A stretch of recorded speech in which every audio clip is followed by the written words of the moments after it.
So dirty, but your love so sweet. Talk so pretty, but your heart top deep. Never, never, never, ever let go.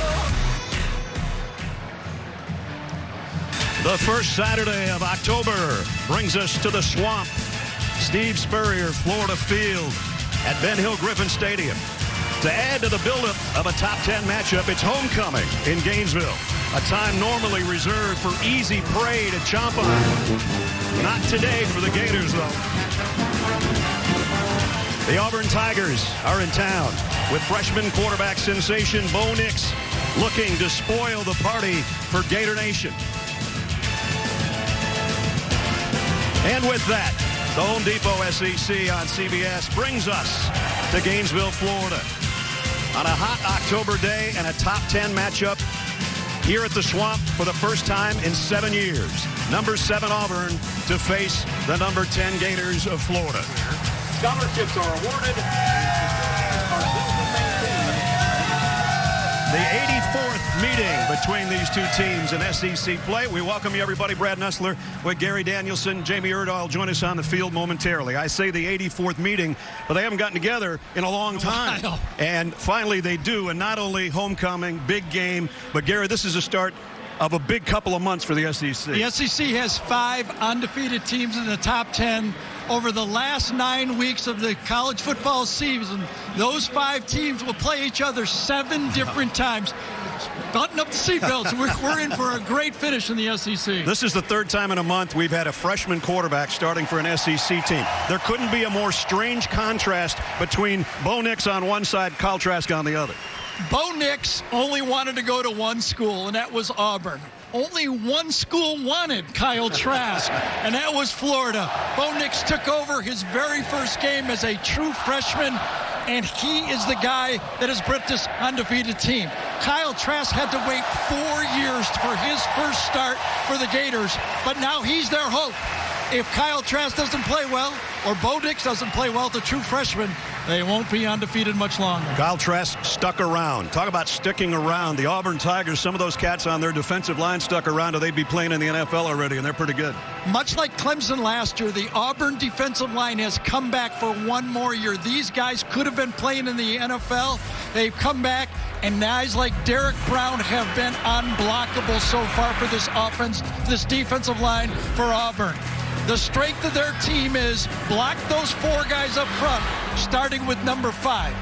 In my mind, the matchup of the day is not the offensive line. I think the defensive line for Florida must match that intensity for Auburn. If they don't, I don't see how they can win. They've got 24 sacks. They've got 9 interceptions from that defense, and they've heard all week about how good Auburn's defense is. Gators think they're pretty good, too. We think we got a pretty good matchup. Hang around from Gainesville.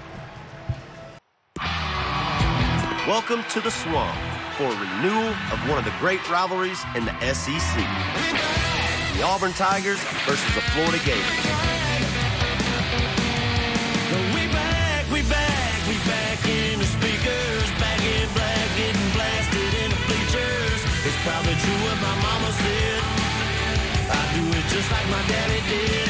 We back in the saddle, back on stage, making the whole place rattle. Back with the A-team train on the track.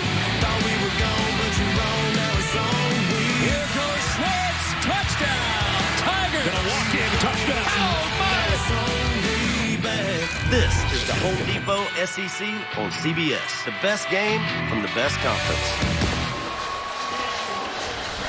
Back in Gainesville at the Swamp, Dan Mullen firing up the crowd in his 2nd year as a head coach of Florida. And here come the 10th-ranked Gators, 5-0 and riding a 9-game winning streak.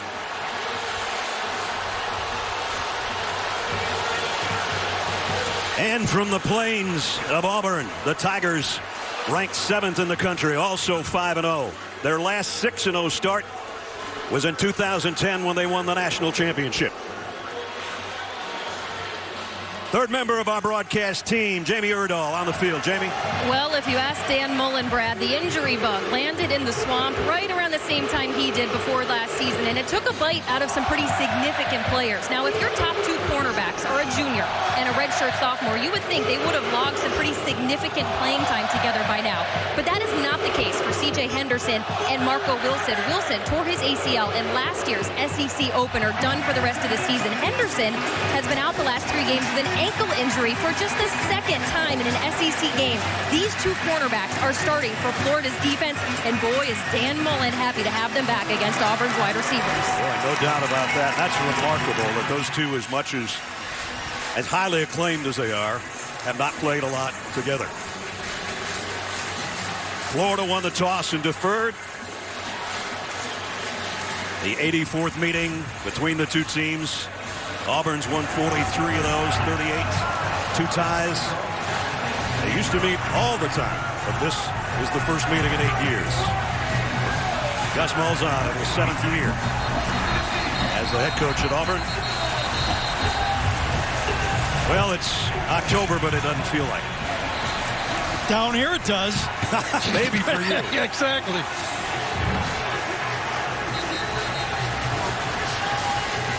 A lot of folks made it down from Auburn.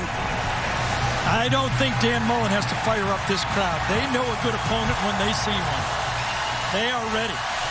Jamie asked Todd Grantham, the defensive coordinator, yesterday, what do you have to do to get your team into this? He said, I don't have to do anything. Right. This is Auburn. And I think that Florida is depending on their crowd to be that extra factor, much like the Georgia crowd was against Notre Dame in that game. They're depending on that offensive Auburn having trouble hearing the signals. Evan McPherson will kick it off. Noah Igbenogany back deep with Matthew Hill for Auburn. Here we go from the swamp. And we'll bring it out to the 25.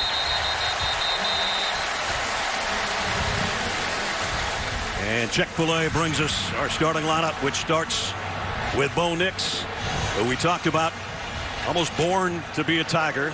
Yep. With his daddy Patrick, a former quarterback at Auburn. Great game a week ago. He's undefeated as a freshman, 5-0. And there's only one other guy in the country that's doing that at that rate.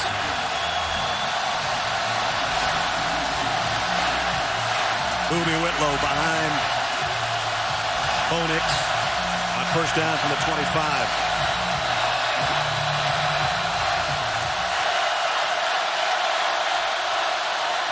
Play fake, big trouble, and Nix is drilled by John Grenard.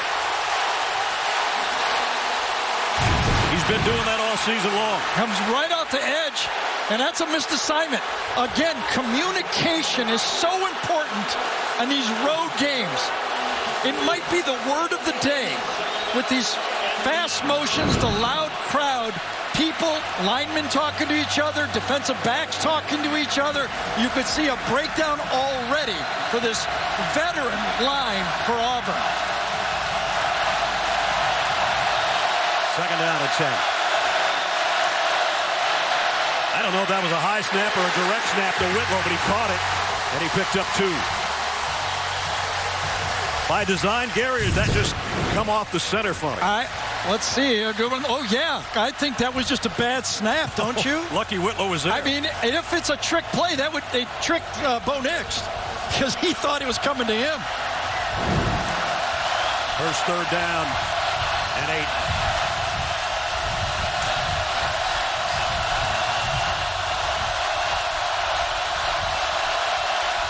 Empty backfield. Nix trying to be heard. Communication. Communication so big and so tough to pass block with this noise. Gonna have to hustle. Just got the snap away. Has time. Throws on third down. Out of bounds. Incomplete, and Auburn will have to punt.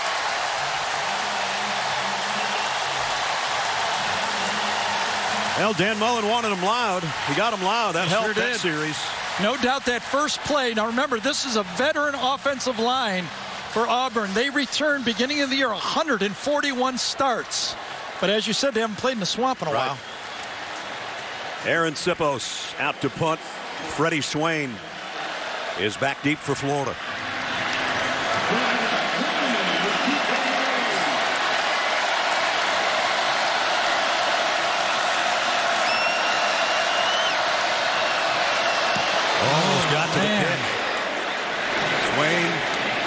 Makes a fair catch around the 36-yard line. Well, that brings out the aforementioned Kyle Trask. Hadn't started a game until a couple of weeks ago, since he was a freshman with his JV team. Amazing story. Really is. And he has played remarkably well. He was huge in every game so far since the Kentucky comeback. That was the one that started it after Felipe Franks went down with the ankle injury.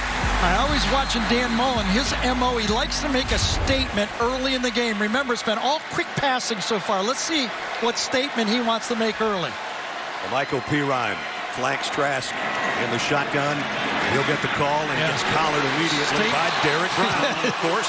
Statement might be we can't handle number 5. Let's find that out right away. Let's look at the rest of the lineup for the Gators. Kyle Pitts, he is a matchup problem for any team. He had a couple of touchdown catches a week ago. Second down and 10.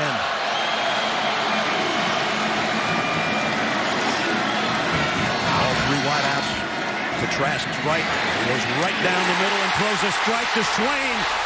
Swain might be on his way. Say goodbye, Freddie. Touchdown.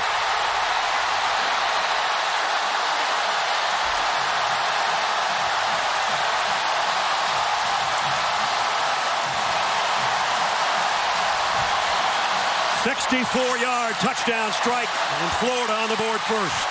Look a little familiar to last week when Alabama threw a slant pass, break a tackle, and score. Same start, second play of the game.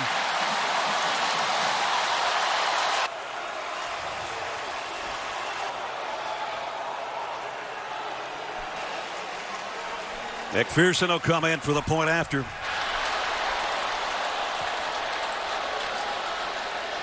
Up and good. And the Gators in their throwback uniforms. This is the future, not the past. Yeah, it's a quick slant.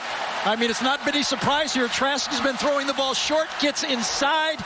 You get leverage on an inside linebacker, KJ Britt, against the fastest receiver.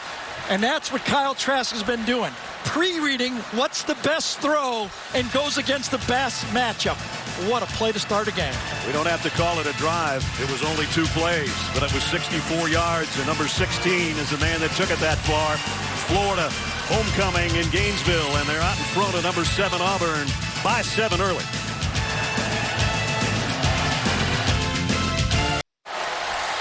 Steve Spurrier, who was in the booth with Gary and I a little while ago, would have loved that play.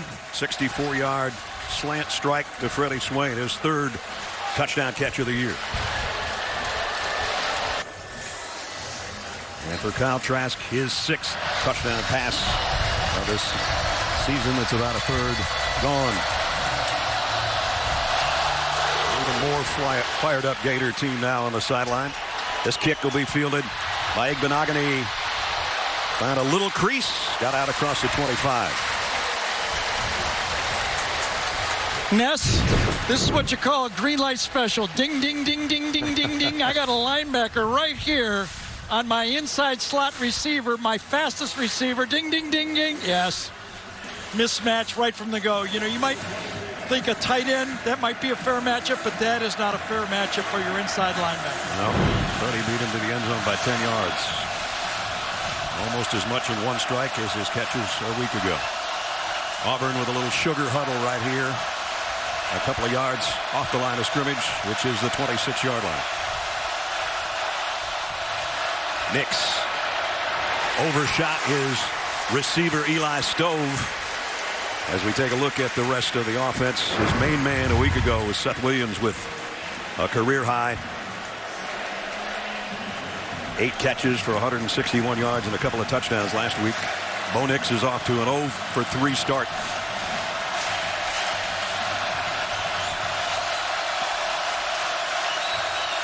And again, he's got almost getting Whitlow's ear hole on his helmet to pass some information to him. Nix, quarterback draw. Got some room. He's got excellent wheels. Going to be a yard shy, it appears, on the far sideline. So if you're a Gator fan, you're wondering what this true freshman Bo Nix is like, kind of think Tim Tebow. That's the style he plays like. He's a strong, powerful runner, still growing as a freshman, as a passer, and the offense is limited. Remember Tim in his freshman year at Florida, what they'll do with him. But the main thing is he knows how to run, and he's a good runner. 2 receivers to each side on 3rd down and 1.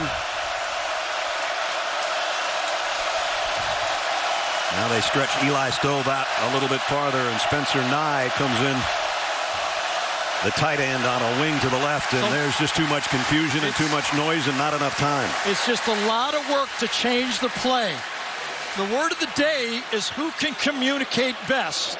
And right there, Gus Malzahn said, I'm going to communicate a timeout because you ain't getting it done. He told Jamie, we worked on crowd noise since fall camp. Not quite as noisy as it is in Gainesville.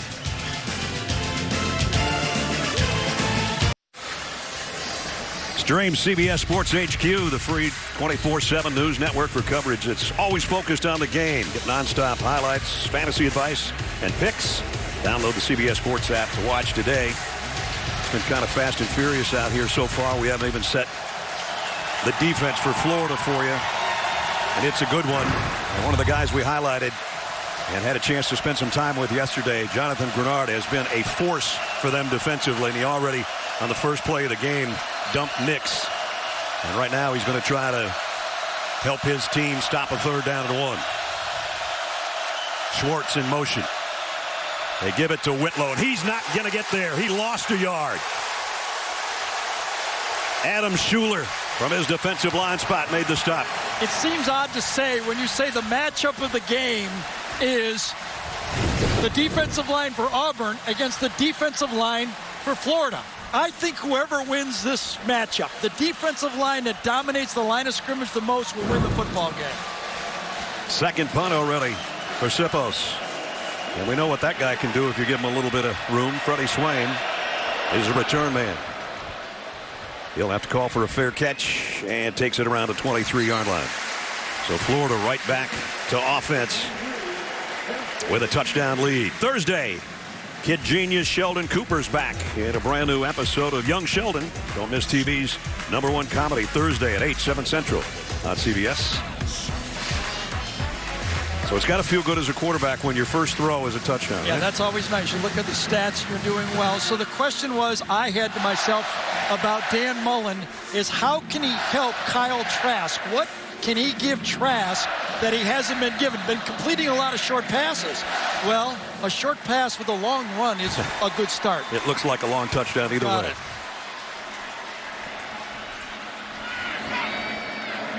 Fakes it to Pirine, flips it out to his tight end Pitts. Pitts picks up about 4, the tight end. Brought down by Jeremiah Dinson. Here's the Auburn defense. Marlon Davidson leads the team in sacks right now with 2.5. One of the captains, one of those guys up on front that's hard to handle, along with Big Cat Bryant and the aforementioned Derek Brown. 2nd down and 6 from the 27. Play action. Trask running out of time. Finds a receiver, but it's in and out of his hands. Intended for Jacob Copeland, and he couldn't hold it.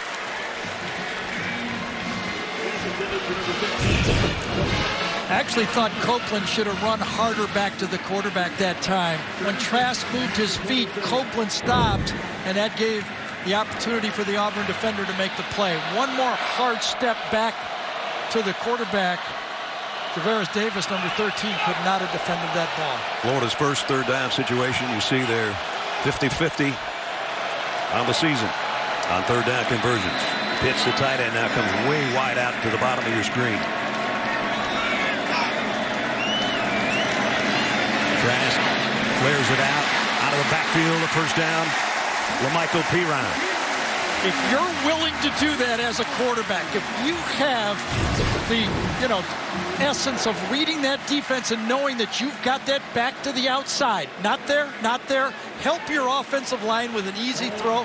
Maybe he'll pick it up. You always look bad when you throw one of those flares, they don't get it. But when they pick it up, the offensive line goes, nice job, Q. Yep. Nice job. Dan Mullen was talking with us about LaMichael Pirine being great out of the backfield. That's his 15th catch of the season. And picks up a 1st down at the 37. Trask Going to go to the same well, and nice open field stop out there by Jacoby McClain. That one could have been a big gain or two had McClain not been there. Loss of a yard.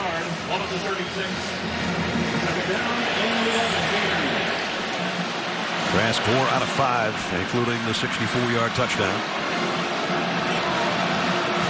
See if that front four can make a play here now. Second and long, that's a front four play where they should affect the quarterback.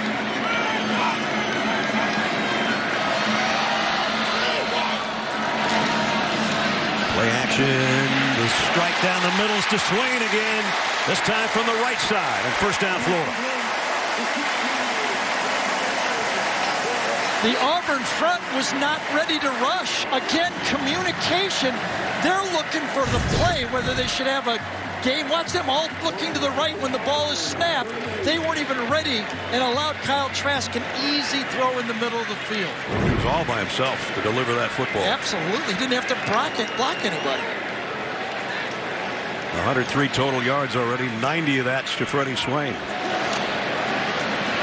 Pirine going to get decked for a loss of about 3, and we might have a holding call on top of it. McClain made the tackle. Again, penalty marker, our first of the day, down.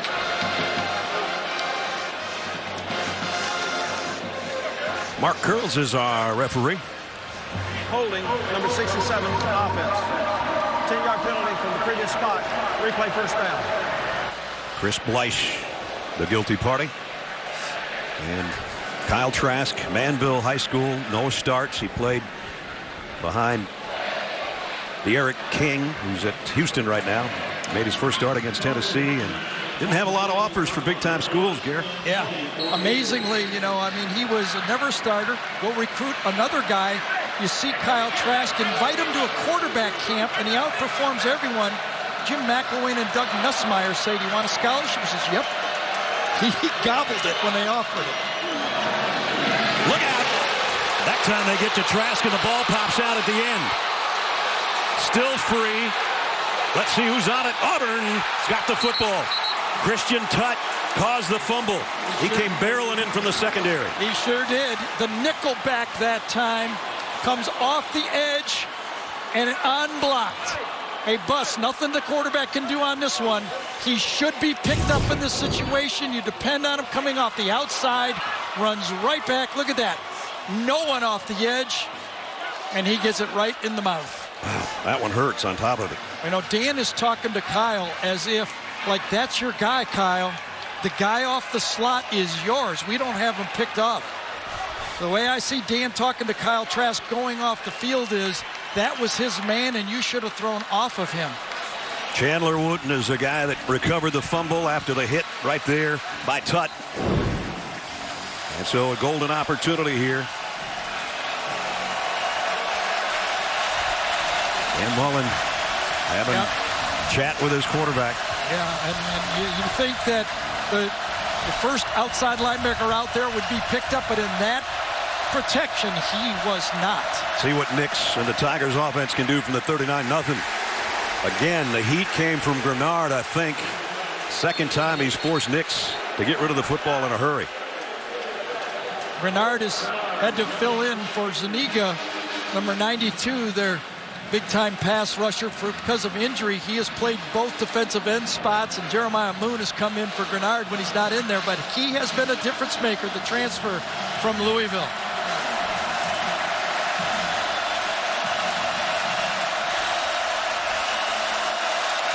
Second down and 10. Nix will keep it, running for his life and losing a yard. Donovan Steiner from his safety spot makes the hit. And that's third down and long. Auburn trying to take advantage of that fumble recovery, and they're going the wrong way right now. This looked like the play that could have been one of those RPOs, but as the quarterback comes out, the safety just runs it down. Right from the deep spot, an alley runner, almost like option football. He's got the quarterback.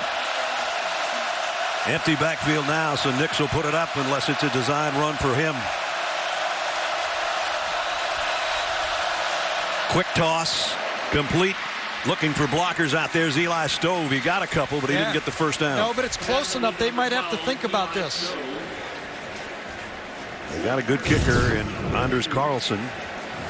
Remember, they were stuffed last time. This is just a short pass. Got a young quarterback. They're going to go with a 48-yard field goal. At least they're going to line up for a 48-yard field goal attempt. Last year, Carlson hit one from 53. His longest this year is 45. As Gary said, this will be a 48-yard attempt.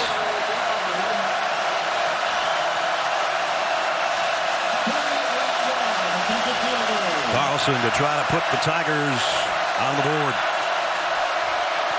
from 48. Can't do it any better than that. So Auburn made the fumble recovery pay off. They would have preferred 7. They'll settle for 3. 7-3 Florida at the Swamp. Patrick Nix, who did some heroic things for the Auburn Tigers when he was a quarterback in the 90s at the Plains, looking on. And now do Project Smarter, presented by the Home Depot. It's kind of smart to have somebody like Patrick Nix. You recruit him, and against Alabama, he throws the winning touchdown pass in '93. One of the biggest plays in Auburn history. And then a year later, Florida, touchdown. And then, then you recruit his son. That's a smart thing to do, probably from the cradle. And then the kid comes out against Oregon and does that with 9 seconds to go to win one of the biggest games in the celebration that ensued after that. So Patrick and Bo's mom, Krista, looking on. Their son didn't lead a long drive there. I'm sure he'll warm up. He's been a second-half quarterback, to be honest with you. He has. And more impressive maybe than that pass was he went 4 for 6 on that drive to bring him down there to throw that ball. That's right. What a great clutch drive for Bo Nix. Carlson hit the field goal with a kickoff, and this baby's going way out. And Florida will come out to the 25. So the Gators back on offense with 7 minutes and 11 seconds remaining in the first quarter. The throwback uniforms we're talking about, those are circa 60s when Steve Spurrier was winning a Heisman Trophy and in fact was wearing that very same number, that very same helmet. Well, the same design, I should say. And when Kyle Trask came in and led Florida to the comeback win over Kentucky, one of the first guys that met him in the locker room was the old ball coach to congratulate him on the win. And as I mentioned, Steve was in here a little while ago talking to Gary and I. Yeah, he's pretty good. He's pretty good. Trask doing good. There's the throw. Throws a catchable ball. Quick throw out to Tyree Cleveland. Pickup of a yard. Yeah, Roger McCreary, that time number 23, their third corner in the game, did a great job fighting through the block. But again, the quick passing game, if you're a drop back passer, you don't have the running attack as a quarterback. You have to be a quick decision maker, and you have to make the right pre-reads. The sack previously is what kills you. You're going to be a pocket passer. You have to make decisions prior to the snap and then right after, very quickly.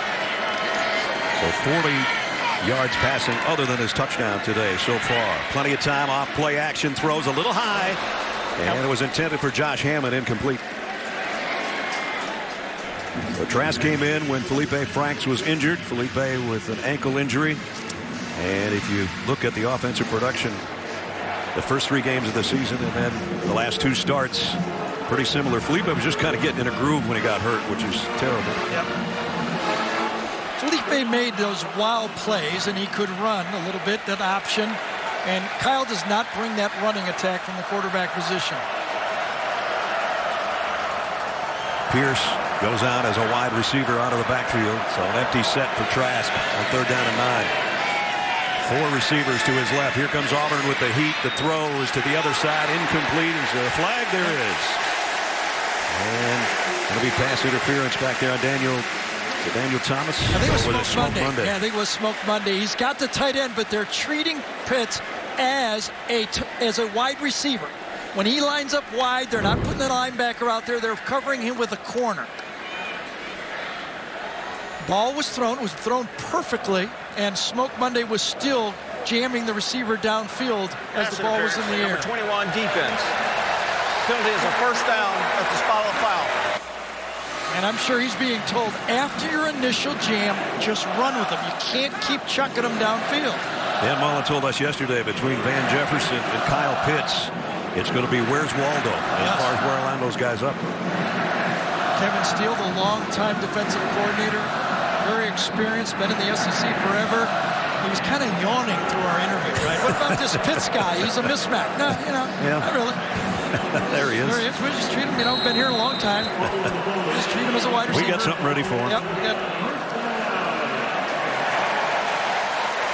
We're always used to having Kevin up in the booth down the sideline this year. The first down for the Gators, and Trask under center, with Damian Pierce behind him. From the 41, they give it to Pierce, and the ball is out, and Auburn's got it. Tyrone Truesdell's on top of it. Second fumble, covered by the Tigers.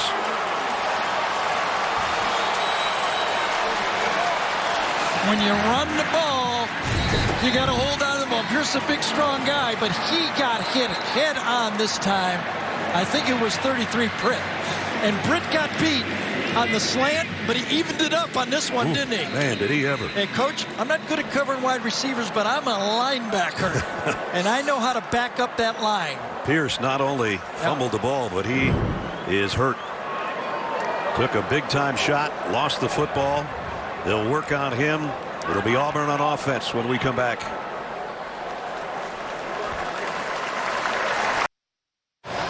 Damian Pierce coming off a big game in the win over Towson last week, and he just got leveled, and he's heading to the locker room. It looked that Britt had a line on him right there, but then he comes inside to feel the hole. He feels it outside to set the edge, forces the running back inside, and makes the tackle. So Auburn on fumble recoveries has taken over offensively at the 39 on the last drive, and now at the 44. So you go 3 and outs, and what does Gus do? Give you something you've never seen before for Auburn's offense. Except it took a little too long and they gave it away. Are they going to review this last play?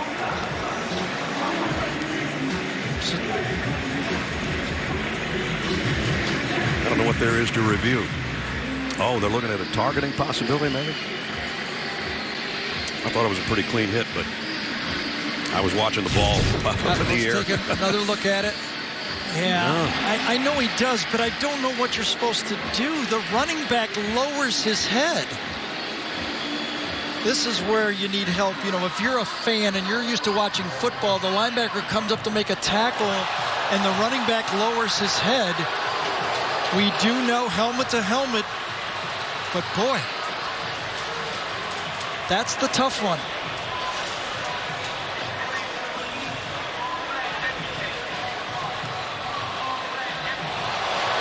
Yeah. Gerald Hodges is our replay official here in Gainesville. You see on that play, Pierce lowers his head, but Britt lowers his head as well. I guess as a defender, you're responsible for your helmet.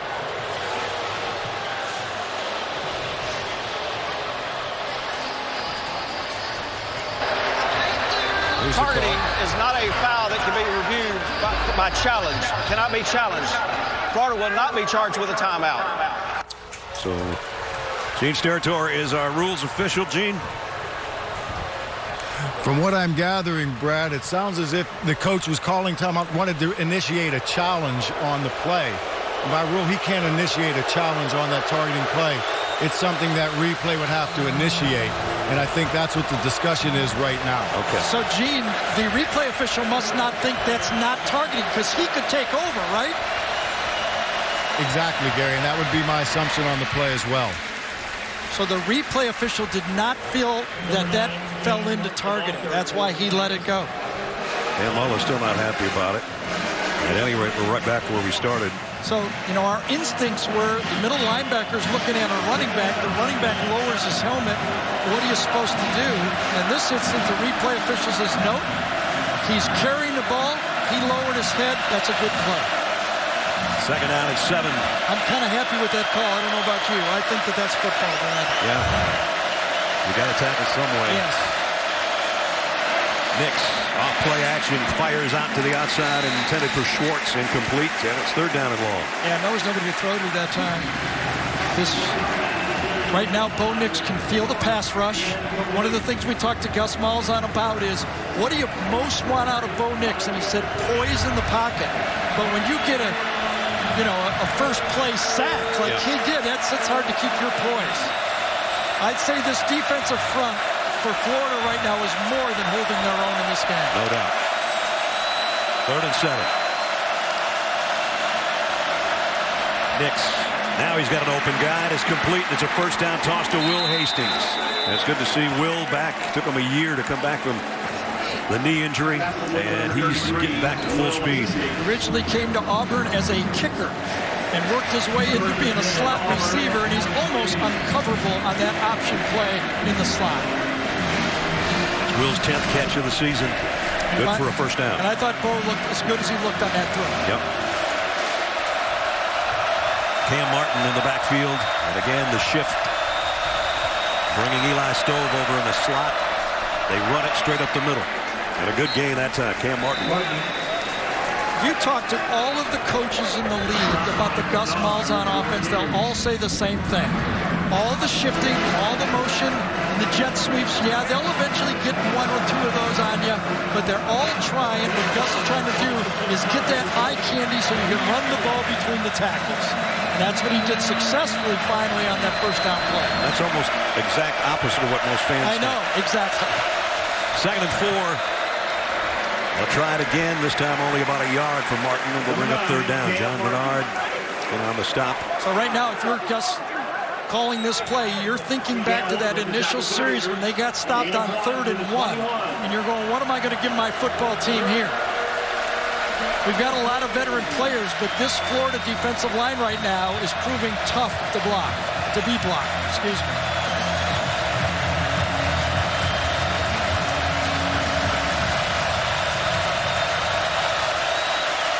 Little chomping going on for the defense. On 3rd and 3. Whitlow ran into a stone wall, and he's going to be stopped right there. Yeah, I really thought we'd get quarterback options, something to the outside of the play this time. They just tried to power the football, double tight end, and nothing at the point of attack. And I'll tell you what, that Florida secondary really hit it fast that time. Think about that later in the game, because in on that play was the safety to make the play, Jawan Taylor, and if I'm calling plays for Auburn, I'm remembering that on 3rd and short next time. Anders Carlson's already hit from 48. This one's closer from 39. Ledbetter to hold. Carlson's kick up and good. So all 6 points have come off the right leg of Anders Carlson. Auburn draws within 1 here in Gainesville.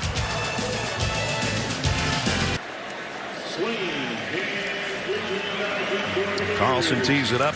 It's been a Carlson kicking for Auburn for, it seems like, a decade. His brother before him.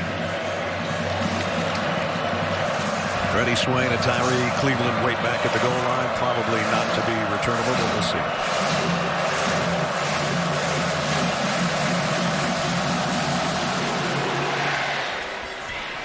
And it won't be. So Florida and Trask will bring it out to the 25. Trask, of course, in because Felipe Franks out with the injury. And I know Jamie spent some time with him before the game. Jamie?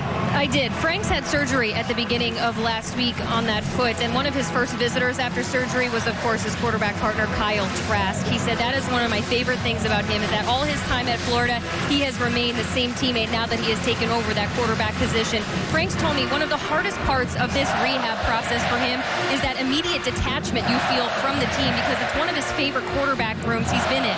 He has a year of eligibility left. Brad, he said he's not sure whether or not he's going to come back. He's going to make that decision when he's 100% again. Jamie, thanks.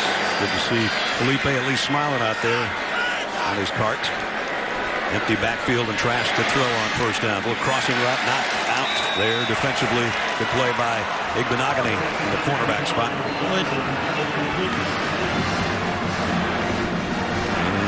There's Felipe on the carts. Right leg injury suffered in that Kentucky game. He did give Dan that odd option look, to keep the defense off balance. That one more running guy that I think Dan really calls a better game when he has a quarterback that can run the ball. He disputed that in our meetings yesterday. Told us he hasn't really had that many running quarterbacks, and we started naming Alex Smith, Tim Tebow, and just kept going. Another great tackle by that Auburn secondary. That one's Roger McCreary that time. You get the feeling right now that this Auburn secondary is saying, okay, it's the short passing game. We have to move up, tackle better, get closer so we don't miss those tackles, and see if Kyle Trask is willing to go long. Just wait and wait and wait to see if he's going to uncork one to Van Jefferson. He's been one of his big play guys. Third down at 7. Going to be another short pass out of the backfield, and Auburn makes the hit there again. Brings him down at the 31. First hit was Igbenogany, and then he got help from his friends. Igbenogany was a receiver 2 years ago. Last year he transitioned into being a corner, and now Kevin Steele says number 4 will be a star. He's one of the fastest guys on this Auburn football team. Now, they might have a receiver that's faster than him, but he's one of them. And you could see right there how physical, split the blockers and came up and made the stop. Well, part of the stop. Part of the stop. Tommy Townsend to punt for Florida. Christian Tutts, who forced a fumble earlier in this quarter, back as a return man.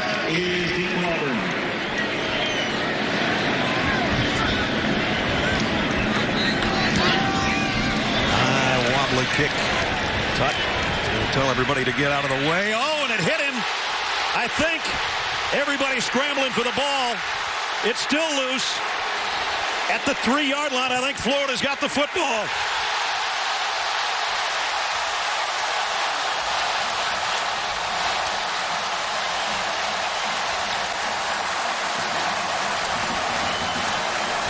Tutt just tried to clear his teammates out, and in the meantime, the ball took a bounce. Well, he made 2 mistakes. Number 1 on that high punt. You got to field it. Then he's trying to say, be careful, and the ball gets on him. The second mistake was worse than the first mistake, and it proved to be deadly. Watch out, guys. It's on me. And he never could get back and get on top of it. Christian Tutt trying to play it too safe, and Florida gets the ball on inside the 5. The kick was touched by Auburn, recovered by Florida. Florida's ball first down. After the play, unsportsmanlike conduct, number 55, Florida, pulling a player off the pile. That's a 15-yard penalty. It'll still be Florida's ball, 1st and 10. Right, but it's not going to be at the 2-yard line first unsportsmanlike conduct foul of the game. How different is that? Getting the ball on the 17 instead of the 2. Okay, it skips towards Christian Tutt. He's trying to warn everybody else, and no one warns himself. First of all, he should have caught the ball. It was high enough for him to catch it, and he does not. Tyree Cleveland was closing in on him from this side, number 89, and then clearly touches him, goes right through his way. He kind of Bill Buckner's it right there, right between his legs. Jeremiah Moon, number 7, is the guy that came into the top of the frame, and he's the guy that ended up on top of the football. Yeah, hits his left knee, and then he almost kicks it with his right foot. And then right at the end, one of the Florida players pulls someone off the pile for the 15-yard penalty. Not only that, it's his first unsportsmanlike conduct if he gets another when he's gone. So instead of at the 2-yard line, it's back at the 17. Nonetheless, another fumble. We've had some of those today that have been big here in the first quarter. Emory Jones in at quarterback for a little change-up for Florida. Keeps it. Stood up and still driving, though. Got about 3 out of what looked like nothing. Well, the question was, how do you help Kyle Trask? Because right now Florida has -4 yards rushing in the football game. You've got to give the quarterback a chance. And no matter how many times Dan tried to tell me he doesn't need a running quarterback to make his offense go, still in the first quarter, he's going to look at one. 7th time Jones has carried it this year. He got about 3, 2nd down and 7. Now he comes up throwing, complete to Pitts, the tight end, tripped up. Could have gotten a lot more out of that, but it was a nice job out there by Denson to get a hit on it. Auburn has 5 returning defensive players that have career 100-plus tackles in their career, and Denson is one of them. Clean tackle on that play to Pritz. Now Trask back in on a 3rd and 7. Try to take advantage of the turnover on the punt. Probably the final play of the quarter, if we even get one here. Just before the clock expired, Trask hit from behind. The ball is out. Derek Brown scoops it for Auburn. The big fella going down the sideline, showing his speed. Whoops. Oh, my goodness. The turf monster got him at the 34-yard line. It's a touchdown. He trips over the 35-yard line. Marlon Davidson, number 3, is going to take the sack on the play. Trask is saying he was in the motion of throwing. Let's see if Kyle Trask is right. It's coming from his opposite side right here. Number 3 coming off the edge. He beats Forsythe. Number 70. No, that ball came out of his hand before it left his hand. And Big Brown is with it. And I think he's clear of everyone. Yeah, that's not a pass. That's going to be called a fumble. Good job by the referees in not calling the incompletion, going with the fumble call. We'll come back and look at it a few more times, but that play ends the first quarter with Florida up by 1. We start the second quarter with Auburn at the Florida 35 after taking over on the fumble recovery and return by Derek Brown. Here's a big shift by the Auburn offense. Bo Nix comes up quickly under center, gives it off to Schwartz on a sweep, and Florida's all over that. So all kinds of shifts, misdirections, and a loss of about 4. One more look at the play. Right there is going to be Marlon Davidson, and he's coming off the edge on this play. And we just look at it right here as he comes around. He clearly knocks the ball out of his hand before he throws the ball. Kyle Trask. Big Derek going the other way. Might have had a touchdown if he wouldn't have lost his balance. But then most guys running that fast don't weigh 318 pounds. Nix double pumps, throws a streak down the sideline. It's intercepted by Florida. Sean Davis going the other way. Still on his feet down to the 31-yard line. Big turnover by the Gators.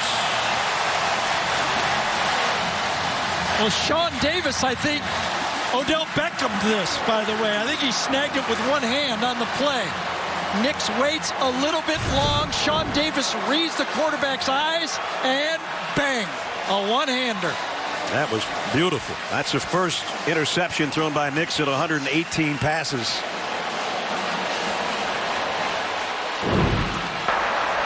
Personal foul, blindside, number 71, Auburn. 15-yard penalty added to the end of the run. First down. Fumbles, interceptions, and big-time flags in both directions. So as Bo Nix reads it, he reads man-on-man coverage, starting out the play right there. He follows the out and up. He rips at the quarterback the whole way. Canella, who's who the ball's going to, one-hands it, and then gets into the secondary. Gets into it for a great return. Turnovers, huh? Yeah, and big penalties. That would have been at the 33-yard line with his return. As it is, they're going to set the sticks right around the 18.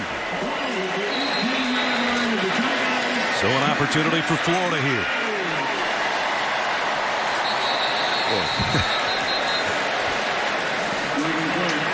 And the flag down. Ball start, number 76, offense.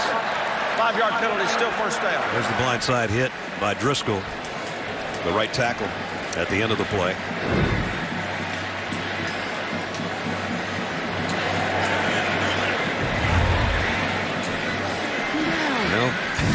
Touchdown first on the second snap of the game for Florida. And then 3 fumbles and a punt in the last 4 possessions. And the 40-yard line tackled Derek Brown, where he'd had a touchdown. Right.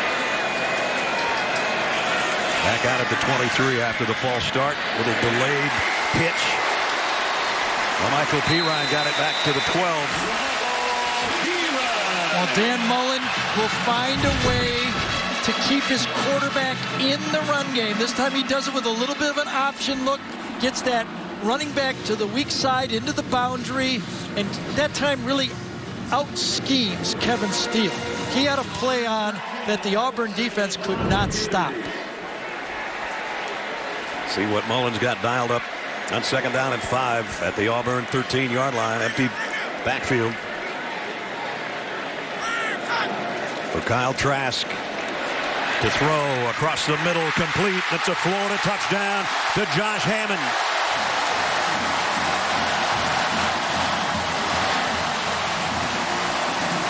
"13 yards, second touchdown pass of the day for Trask. You get the guy you want the matchup on, you go with, you got another linebacker covering a receiver. There's the matchup. Linebacker on receiver on the play. Stop and go. Beautifully designed play.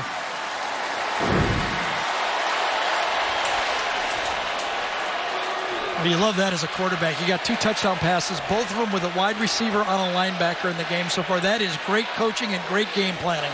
Evan McPherson in for the point after, up and good. Again, it's only a 2-play drive, much like their first touchdown of the day. Kyle Trask stands tall, delivers across the middle to Josh Hammond. 14-6 here early in the second. Another 2-play drive for Florida. Josh Hammond caps it with a 13-yard touchdown catch. And now Bo Nix and company waiting to get it back to the Auburn Tigers offensively and see if they can do something other than kick field goals. They'll come to the 25-yard line as we welcome you back to Gainesville. Brad Nessler, Gary Danielson, Jamie's down on the field. And a little bit of everything. We haven't seen a unicorn yet, but we've had just about everything else in the first quarter. You know what's really stood out to me, though, is the Florida receiving corps. They got 4 wide receivers that's spreading this Auburn defense. Dan Mullen's finding matchups, and adding in Kyle Pitts, the tight end, has really thrown off this Auburn defense. And Auburn hasn't been able to do much on offense so far. Nix looks a little rattled. And it does appear that Gus is still not comfortable letting Bo Nix really, open up the offense here on this home field. Excuse me, this away field, this home field for the Florida Gators. There's the quarterback comparison. And Nix going to throw on the run out in the flat to Stove. Ooh, he got upended. Marco Wilson hit him low. Got a short gain out of it. Continue to try to spread the ball out. The normal Auburn inside running game has not been there.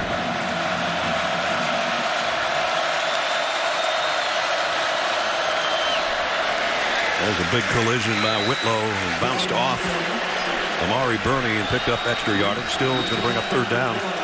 Yeah, but so far in this game now, if you're calling plays for Auburn, I don't think you're real comfortable just handing the ball off. There's no Kerryon Johnson back there to run the ball. 3rd down and 2.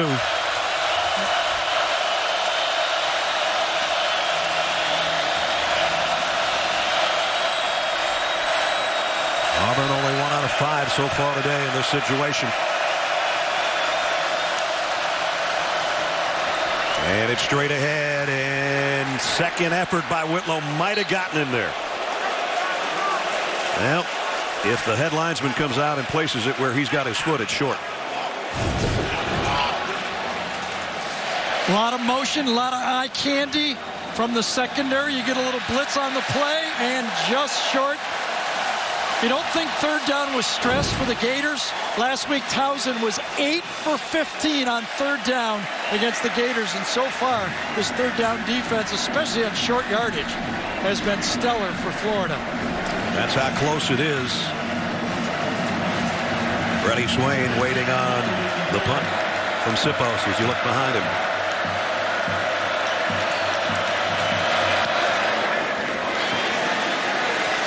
Fair catch. Taken actually out of bounds. Good catch by Swain around the 28-yard line, somewhere in there. Put it down at the 27. 11:29 remaining first half from the Swamp. Big Derek Brown and the Tigers and the Florida Gators in a 14-6 affair. 14-6 right now. Florida in front. Well, if they do, they're not blocking that front. They're going to have any room to run. These men up front are stuffing this line of scrimmage in the run game from both sides. Malik Davis in the backfield with Trask on the first down from the 27. Kyle steps up, goes down the middle and overshot Freddie Swain by a mile. Last play now, Dan Mullen was concerned with what he thought was 12 men in the formation and a late substitution. It's like 12 men in the huddle. Seth Williams right here is actually the 12th man. When he leaves, Dan is saying, well, why isn't that a penalty, 12 men in the huddle? The official holds the play, but Dan and Todd Grantham was saying it should have been a 5-yard penalty. Empty backfield for Trask here. 4 wideouts. to his right. He's going to come back the other way and completes it to the tight end Pitts. He swarmed under at the 32, and it'll bring up third down again. So Pitts has not been able to get loose. Had a couple completions, and that time they split him out wide to the left and had 4 receivers in the other direction. He did. Good tackle, good defense, but it also accomplished going from second and long to third and short. Yeah. Now that Auburn defense has to defend everything short. You know, with your offensive line struggling and a good pass rush for Auburn, they don't have to hold the ball as long. A little better on longer yardage conversions than they are on short. This one's the shorter of the two. Third down at 3. Trask, quick slant to Pitts. Did he hold it? I didn't think he caught it, but maybe he did. Apparently so. Javars Davis was covering. Yeah, Davis didn't think so, did he? If I'm Florida, I'm getting up there fast to try to snap it. Slant pass. Oh, I think didn't that bounce after he caught it? They're doing exactly what you said they were going to do. The center judge gets out of the way. I would say this will be stopped. This will be stopped. A completed pass is under further review. Good job by the replay official. Wait till the snap is imminent and then stop it. And I thought the ball came out. It did. They're right there. Yep. Great acting job by Pitts. I'll give him that. He's under it, and then it hits the turf, and then he scoops it with his left hand. Basketball season starts soon, but not soon enough on that play. They're still getting the floor in over at the O-Dome right now.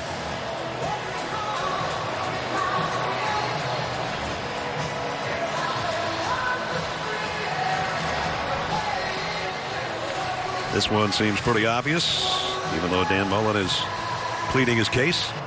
Now they'll have to figure out where the ball was. The chains were moved, so the time is being taken right now to move the ball back to the prior snap, so it would be a 4th down play. This is where I think the communicator and the officials need to work harder. When the chain moves, they got to know where that ball was. After further review, the pass is incomplete. It'll be 4th down on the 33.5-yard line. Please reset the game clock to 10:37. 10:37 on the game clock. Back to the 33 and a half. And you can't blame the chain crew, right? I mean, it's going fast foot. I say, hey, don't blame me. You guys call first down. I just went with it. If you want to run tempo and you call first down, I'm moving those babies. I'm moving those babies. I'll get fired if I don't move these things. Tommy Townsend to punt. Christian Tutt, who had trouble on the last one, is back deep. And now it's a fake. And Townsend's not going to get anywhere near the first down. Wow. Tanner Dean stayed home to make the tackle. In practice, Townsend did run of these, and early in the year, he ran one for a first down against Miami. He must have a green light to do it when he thinks he's got it. That light was too green. No, that was... That's stop light. Yes. At least a yellow caution. Must have been looking at his iPhone when he was looking at that green. It was not there.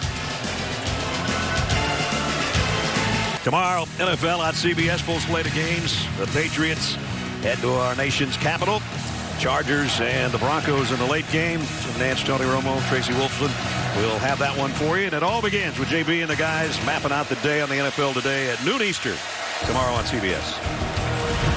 Brad Nessler, Gary Danielson, Jamie Erdahl, and our CBS crew at the Swamp, where Auburn has it at the 32-yard line of the Gators. Bo Nix off play action, steps up, going deep. Out there's got a man. Touchdown, Seth Williams. Right on the money between two defenders.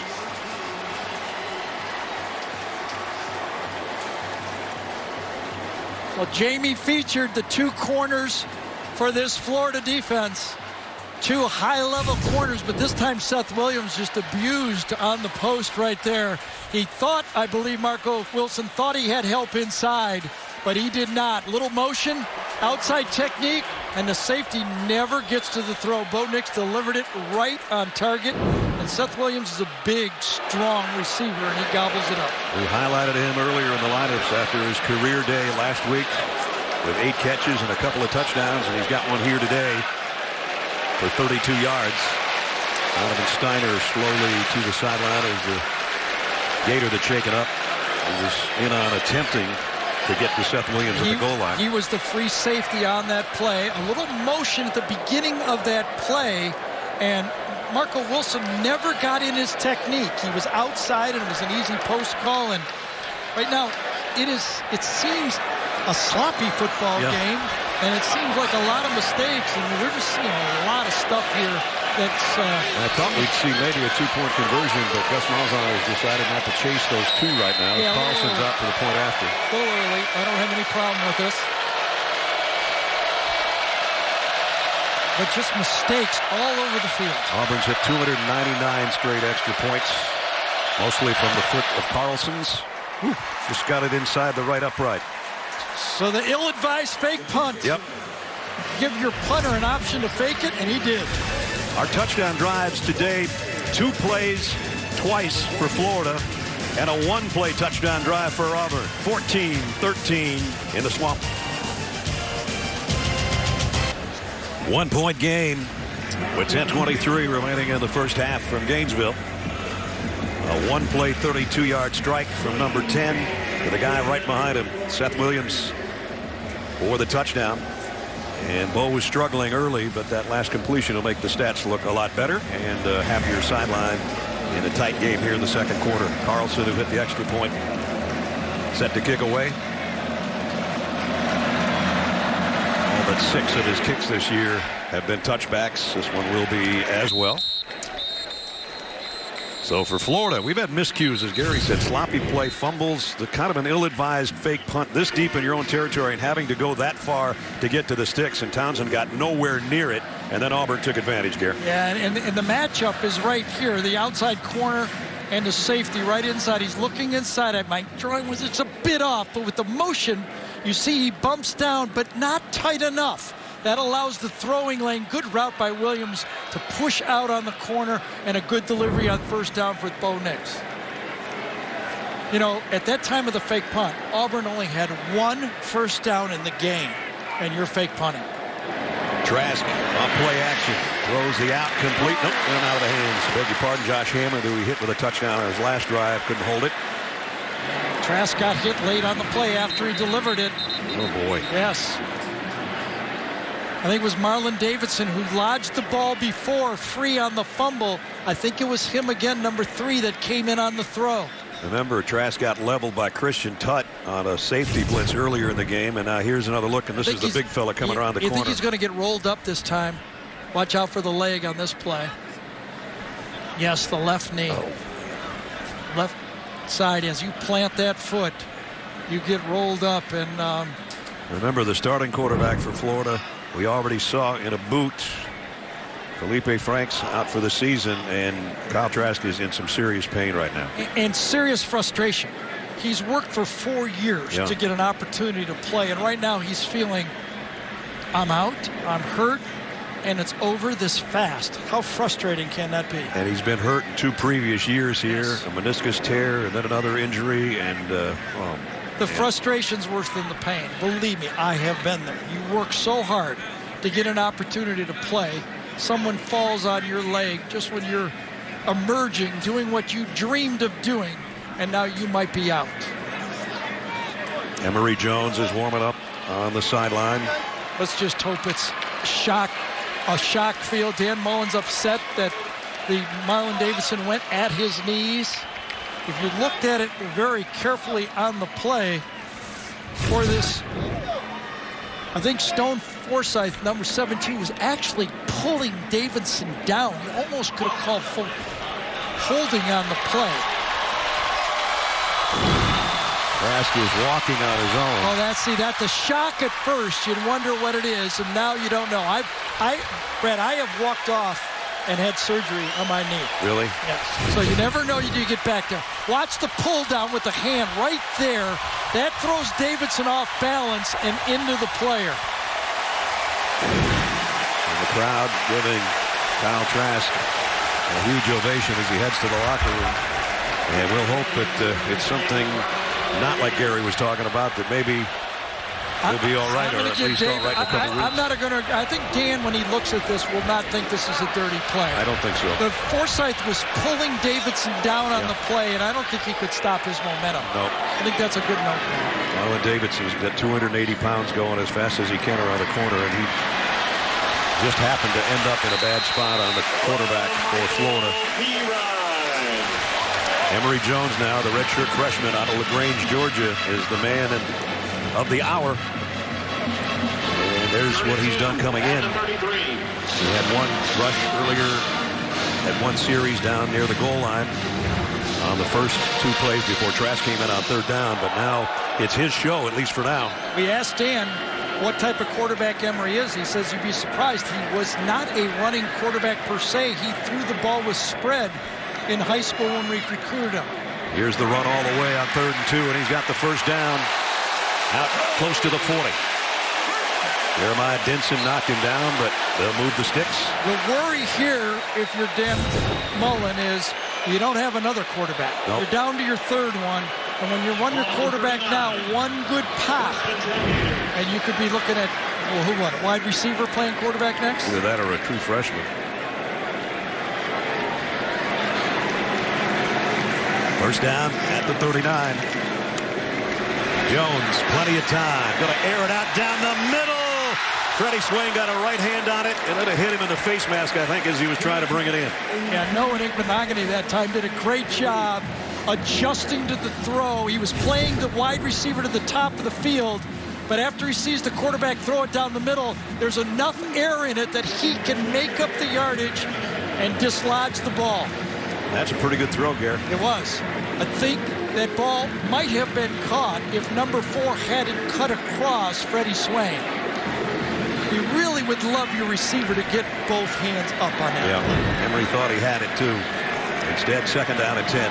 The 9-minute mark. Blitz coming from Auburn. Jones, look out from behind. He throws a strike down the middle. Freddie Swain, first down.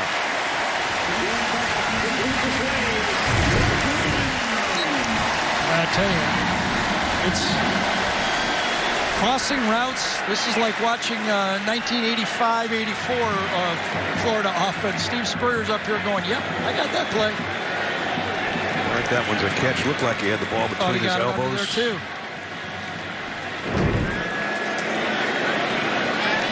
Up to the line at the 47. They're ready to go. First down in Auburn territory. Twice as much total yardage, basically, for Florida so far. Jones off play action. Steps into another one down the middle of Freddie Swain again. Usually, in college football, coaches are very nervous about letting their young quarterbacks, inexperienced quarterbacks, throw the ball between the hashes. 2 straight completions, and actually the one before the incompletion, 3 balls in a row right down the middle of the field. All could have been complete. 2 of them were. I don't think they've changed the offense at all. I don't think they have either. Nothing. Jones will give it off. Michael Pirine. Pirine got a couple. Besides the one run when Emory Jones, took it up and just made the first down play, it's been the pass offense.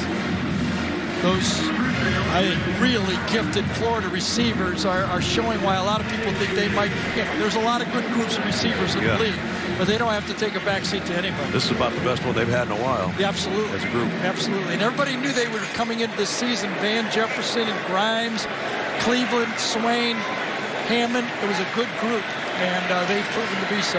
Freddie Swain already over 100 yards receiving. Here's a little slip screen. Oh, nice play defensively by Javaris Davis. Tried to get Tyree Cleveland out in some space, and he blew that up. I think if you play corner for Auburn in spring football and in fall camp, you see a lot of these wide receiver screens because Auburn loves to run them too, and they attack the play and very successfully as well. Davis was shaken up a couple of plays ago. They were retaping his right hand. Yeah, I think he ran into his own player on that pass rush right after on the play down in the middle. 3rd down and 8. Florida's going to keep it on the ground. And Michael Pirine didn't get much. KJ Britt made the stop. And I think they did not want Emory Jones to make a mistake. He wanted to turn a 1-point lead into a 4-point lead right now. He had a successful drive. He says, I don't want you to make a mistake right here. Let's just put some points on the board. We talked about behind him would be a true freshman quarterback, Luke Matthews, who's the son of Shane, who played here. He would be next in line. They don't want to get to that point with any kind of injuries. This is a 41-yard attempt from McPherson. And it's a beauty. So they did tack on 3 more. 41-yard field goal good for the Gators. They extend their lead out to 4. Little under 6 minutes remaining in the half in Gainesville. Emory Jones engineered a nice looking drive after Kyle Trask went down with a lower leg injury, and they went 52 yards in 10 plays. Ended up with a 41-yard field goal to give them the 17-13 lead.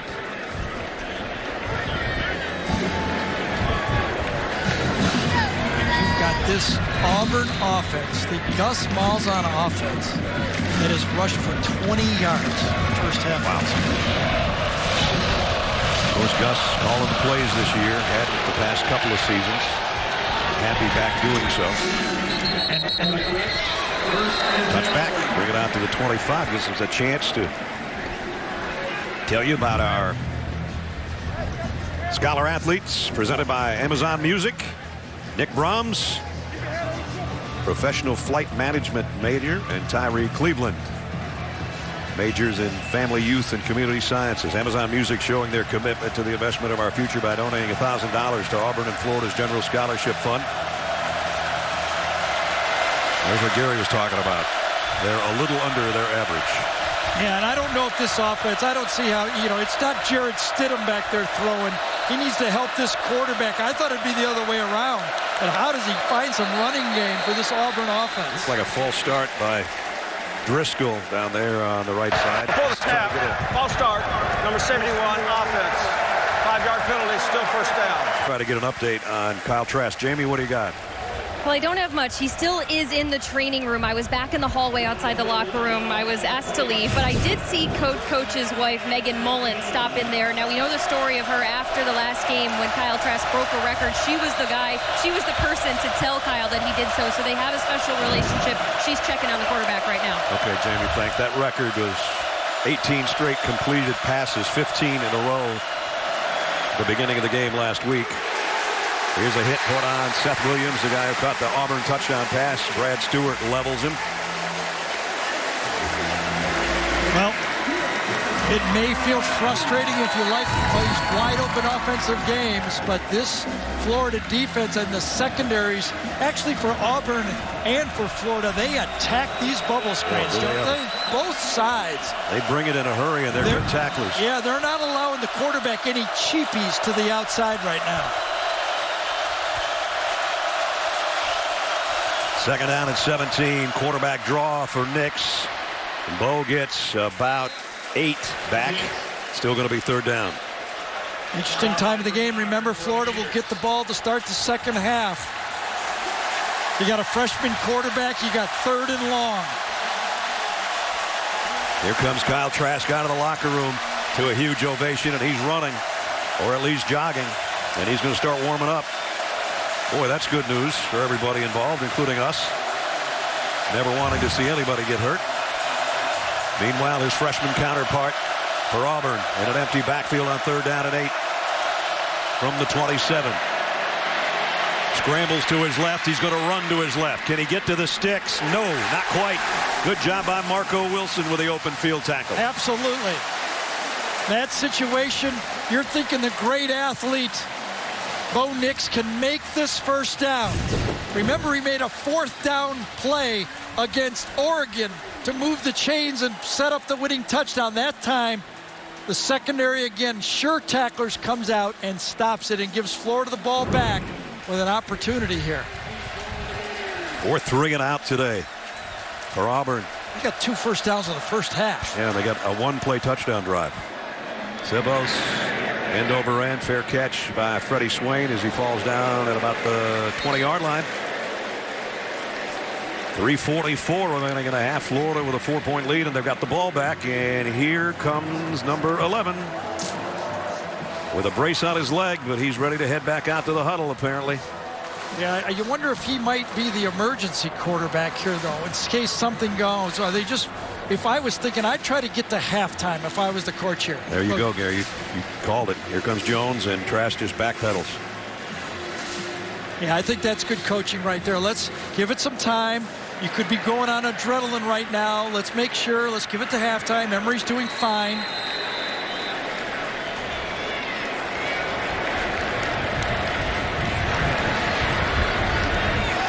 Jones, the give to Davis. Malik Davis for a couple. And Marlon Davidson, who's back in there with a retaped wrist, makes the tackle and then helps him up. You know, looking at this Florida offensive line in the run game, you're not going to blow these guys off the ball. I mean, this is almost like NFL blocking. You just kind of get a stalemate, turn your butt in the hole, and hope that running back can crease it out there for 4, 5, 6 yards. It's not like you're going to have one of those gashing openings for somebody to run against this defensive line. Yeah, it's not like the Hogs or the Redskins, and John Riggins is going to run through a truck hole. And little, that's how you got to that's sneaky right there. Yes. That's Malik Davis just waited and waited and then saw a little crease and took it for a first down. They actually take advantage of Derek Brown this time. Derek Brown penetrates up, and the running back actually, that creates the space.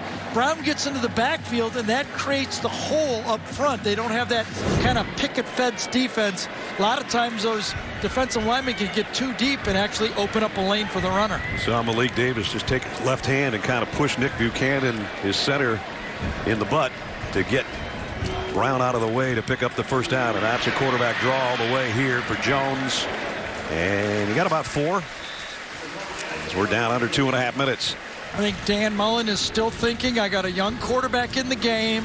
Maybe if I get out to the 40, 45, 50-yard line and open it up, but I don't want a mistake right now at this point of the game. Florida has all its timeouts, should they choose to use them. With a 4-point lead, approaching 2 minutes on this snap. 2nd down and 6 for the Gators. Trayvon Grimes is a motion man. Jones throws the other way. Oh, man, he had Pitts with a half step over there, and he overthrew him. Coming up, Adam, Rick, and BJ will have first half analysis, scores, and highlights on the Geico halftime report, which is just under 2 minutes away. Now you got 3rd down. And do you let him throw, or do you keep it on the ground? Well, you also got the quarterback run game with him in the football game, too. I just think right now I want to get out of the half. You got a 4-point lead. You can't make a big mistake. Here comes a blitz.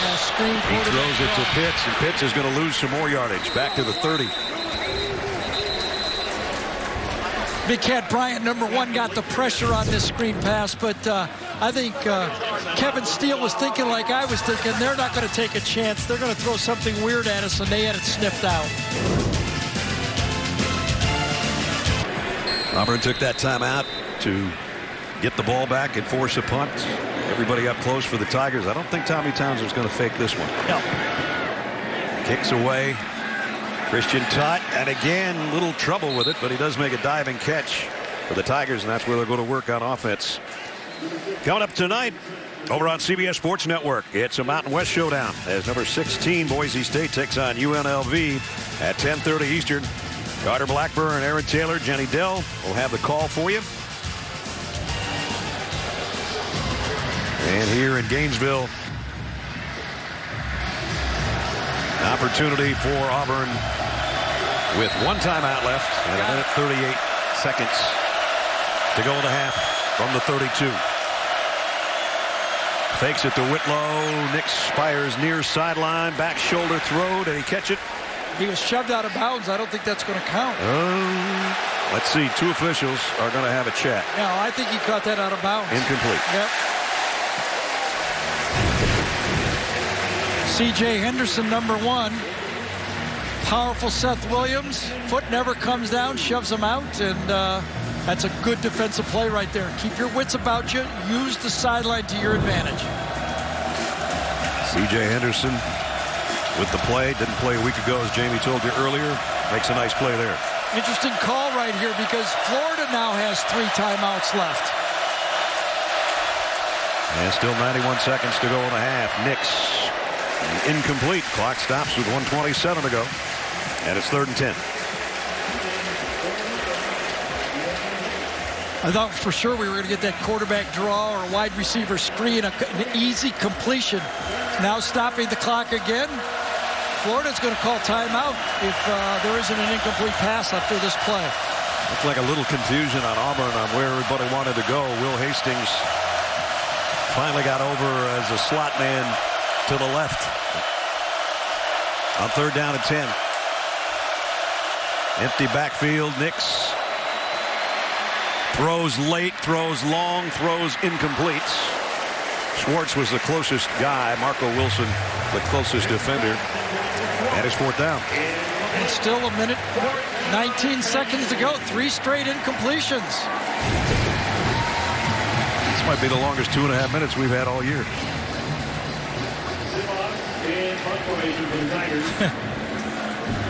It has been, hasn't it?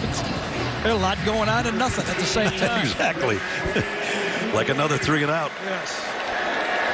And I don't think I've ever done an Auburn game where they had 2 first downs in the first half. I don't think we have at all. Sipos. Teddy Swain is going to let this one bounce. Got a good bounce out of it. Got it up to about the 32-yard line where Auburn downs it there. So a minute 9 to go, and all 3 timeouts remaining for Florida.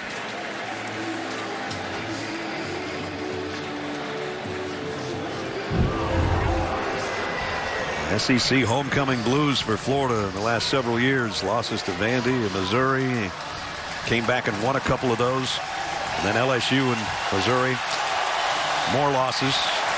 They're hoping that doesn't happen today. They've got a 4-point lead, and their starting quarterback, who wasn't their starting quarterback until 3 weeks ago, out of the locker room with a brace and back on the field. They need about 35 yards to get into field goal range. Make this a 7-point lead. See how Kyle Trask's mobility is in that Florida pocket. Couple step drop, lofts one too high, intended for Pitts, incomplete. Jeremiah Denson was covering.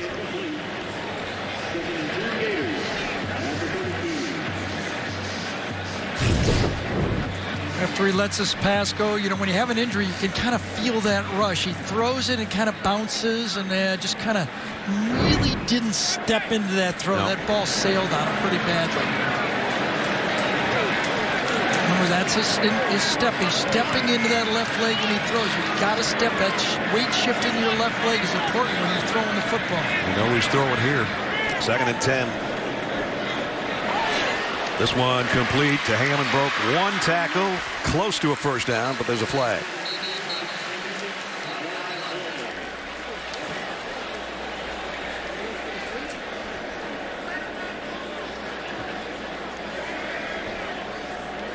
Yeah, I think it might be on Forsythe again. Stone Forsythe. Remember, he had a holding. He got away number 72 offense. 10-yard penalty from the previous spot. Replay 2nd down. Nick Coe took an inside release that time, and Stone Forsythe just grabbed him. Watch Coe come inside, and the left tackle, number 71, grabs him by the jaw. It's a good, easy call. Coe, another one of those guys. It's a defensive end, outside linebacker type. Hey, he's actually listed at almost every down lineman spot on the depth chart. Preseason 2nd team All-America. Just another one of those hosses they got on that front wall for Auburn. 2nd down and 20 now. 58 seconds till the half. And whistle stop this play as well. I wonder, did Auburn take a timeout here?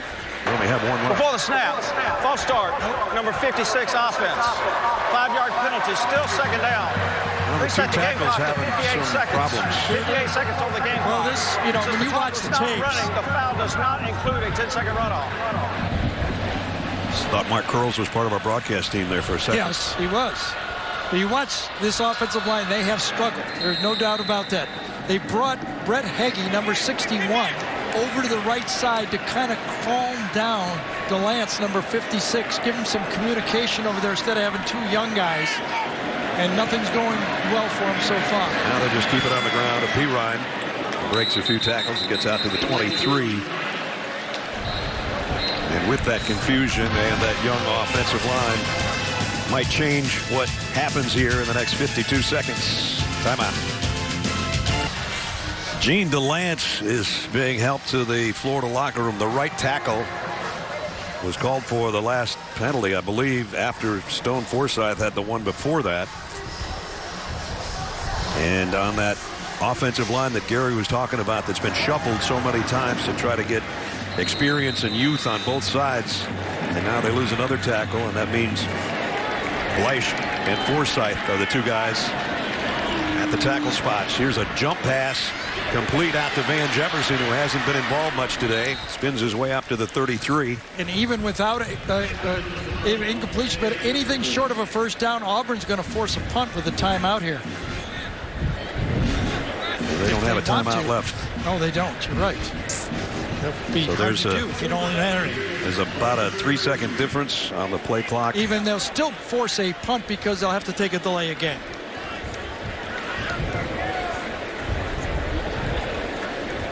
So Florida will still have to punt the ball or unless you want to take a snap and run around for a second, or throw one of those deep passes to run the rest of the clock out.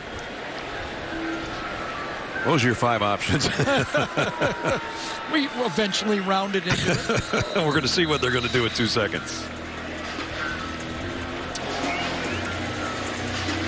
Same game. Offense. 5-yard penalty, still 4th down. The penalty includes a 10-second runoff.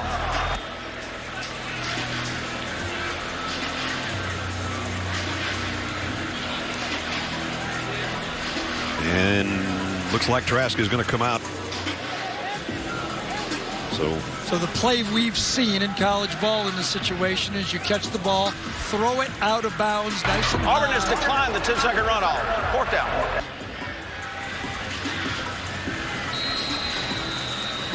And 4th run and out 14. the rest of the run of the half. All you got to do is kill 2 seconds here. Just don't hurt your left knee doing it.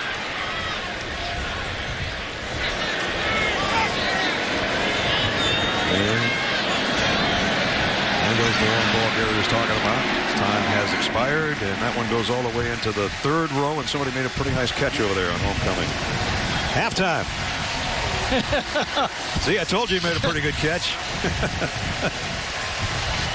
Florida out in front at home, leading 17-13 on a homecoming weekend. Yeah, that's about as messy as a half I've seen between 2 top 10 teams, haven't you? Yeah, and yet we had some big plays, too. Yes. And the leading coach is with Jamie. Coach, what do you know about the status of Kyle Trask's left knee and his availability moving forward? Yeah, he's going to be okay. He's going to come back. I think he's got a light sprain to his MCL, but,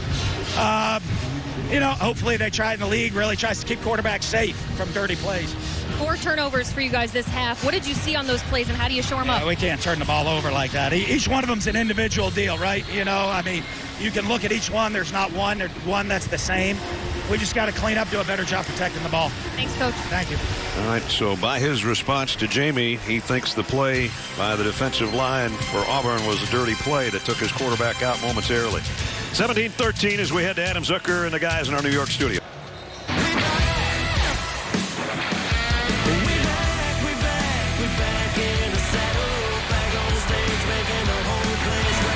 Pass looks to throw. He's got the receiver. There's Swale. He's going to go near the end zone. Touchdown Auburn! The best game from the best conference.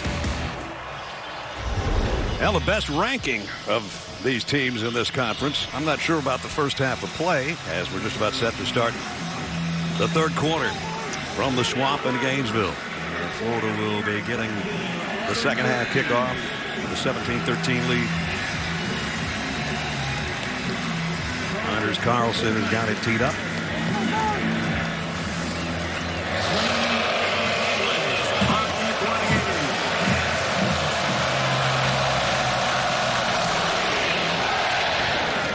want a shorter kick, returnable from the 4-yard line. Oh, there was fair catch called, so they'll bring it out to the 25, and we'll bring you back in the booth. Welcome back, everybody. Brad Nessler, Gary Danielson. Consensus, G, around the press box at halftime. If these two teams are in the top 10, they should start playing like it in the third quarter. Well, let's try to put a good spin on it. Maybe instead of unforced errors, there were forced errors in this game because there was a lot of good tackling. I think the defensive backs, when they took the short passing game, there was no bubble screens, wide receiver screens. Everything had to go downfield. I think Freddie Swain at halftime's going, nobody's covered me yet. Down on the slant. Yes. Could I have another chance to go down the middle of the field? Let's see if Kyle Trask will give him a chance. Play fake. Trask going to go far sideline and got it to Freddie Swain as we check in with Jimmy. Well, Gary, everything you said about all the other coaches in the league saying that Gus Malzahn gets the ball to the outside just to be able to run the ball, he just admitted that to me. He said, we got to get back to the run game. I asked him about the decision-making by quarterback Bo Nix. He said he's got to settle in. It took him too long within this offense to feel like he was comfortable. He's got to settle in and feel more comfortable here. Yeah, we're going to see. He's been a second half more comfortable quarterback. This quarterback, Kyle Trask, if you're just joining us, went down with a lower leg injury. Went to the locker room, came back out with a brace. He's back at the controls. Did they call that an incomplete pass, huh? Yeah, it looked like he caught it, but he was knocked away right at the end. So second down and 10. And the RPO, Trask, there's a slant coming out of the hands of Kyle Pitts. Let's take you back to the incomplete pass that I called complete.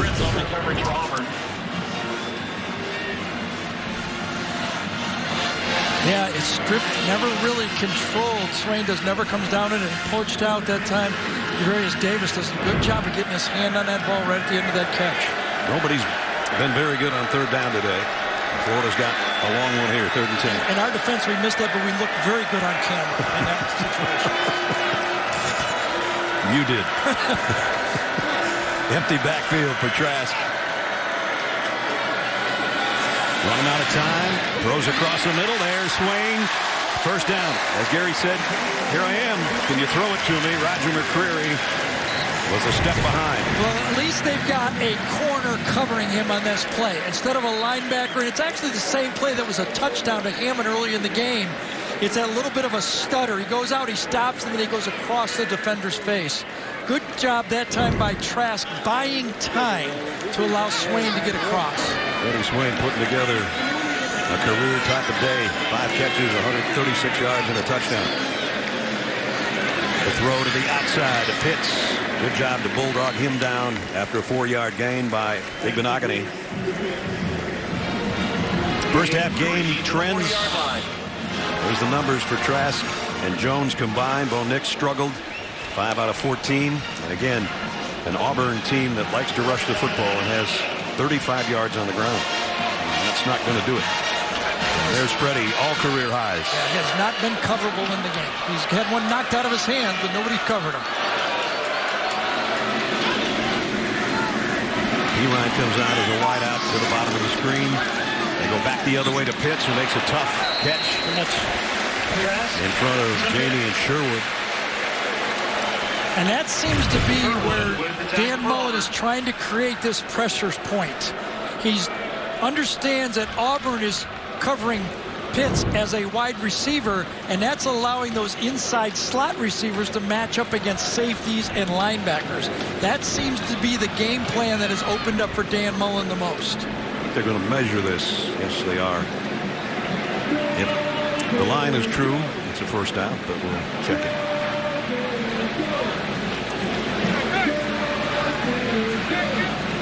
Line's right on.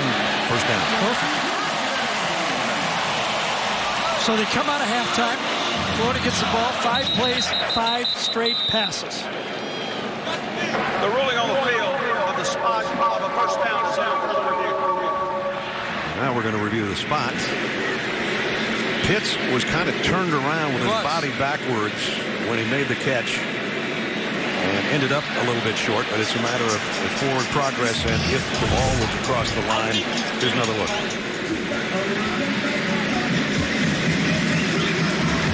I don't think there's enough there to overturn that. I don't think No, there was forward progress, I think, right about that yellow line. I don't think there's enough for the replay official to overturn. He was driven behind the line, but I think his forward progress was right at that yellow line. I don't see enough to overturn it. Pitts is a big target, 6'6", 239. He had 3 catches all of last year and had 4 for 2 touchdowns last week. The runner was down with the ball at the 46-yard line, short of the line to gain. It's 3rd down and 1. Okay. So they felt as differently than I did that he was driven back. I thought he caught the ball's at the line, forward progress, and he's driven back. And they're good at where he came down. There's no way it should be at the 46. Yes. Gene Steratore is with us. Gene, what do you think? You know, I'm agreeing with everything that you're saying, and it is where the football is at its furthest most point of progression. From our angles, this looks well beyond the 46-yard line. I am really surprised that they changed something like that so quickly. It didn't seem like that bad of a spot at all to me in real time, guys. And at any rate, now it's 3rd down and 1. They fake the handoff to Swain, and here's a guy with a bad leg running the football. Look how big that spot is. That change right there on a play to me that could have gone either way to get an overturn. It's going to cause a punt here. Yep. And it puts your quarterback in harm's way when he's already playing on a bad leg. And you wonder if you're going to do that. I mean, I really didn't think they would be running him, but if I was running my quarterback, I'd bring in number 5. Yep. Instead of a 1st down, it's 4th and 2. So that is a huge turnaround. Wow. That has ramifications. Tommy Townsend in punt formation for Florida. Tommy Townsend to punt.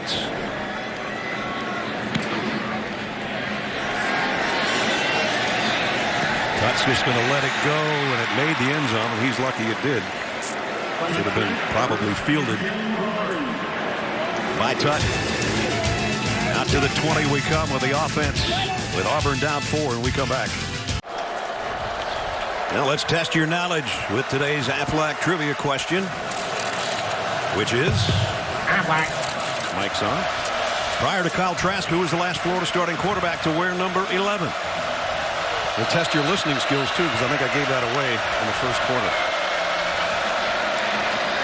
Run up the middle, good for about 4. So think about this Auburn offense, an offense that routinely goes over 400 yards for Gus Malzahn. They had 92 yards in the first half, and a third of them, 32 yards, were on one play, a pass play. A pistol set here with Whitlow behind Bo Nix. And now he flanks to his left. They fake it to him. Nix does it himself. Got Pollard right about at the line. 1st down line a little bit short. Number 58, John Grenard this time. He can hold a conversation with us. Watch him try to tackle both guys on the play. He's got the running back, and then he goes, oh, let me try to get the quarterback as well. 3rd and 1.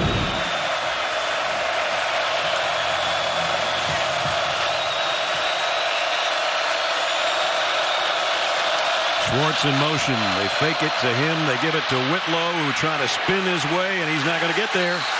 It'll be 4th and 1. David Reese stood him up, backed him up, and got help from his friends to drop him. I think John Grenard, though, also number 58, coming off that edge, blew the play up again. Watch him come around the corner real quick. Forces Whitlow to jump in the backfield, and when you jump that deep in the backfield, it causes another 3rd and short non-conversion for this Auburn football team. And another punt.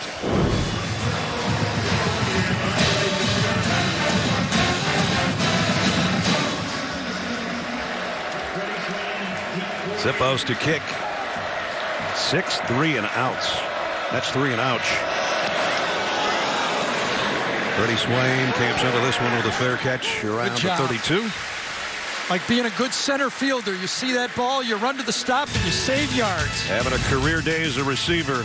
Pretty good job on the returns as well. We'll return after this timeout. You look in high atop the stadium in the Swamp. Our aero coverage sponsored by State Farm. Ben Hill Griffin Stadium. Steve Spurrier, Florida Field.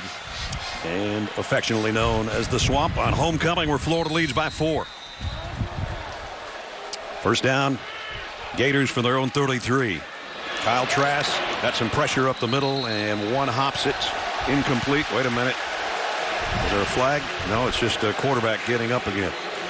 Defensive lines have been strong today, Gare. They sure have. We said in the beginning of this day, could Florida's defensive line match this Auburn defensive line? Auburn's been the real deal, but Florida's defensive line has been a story as well.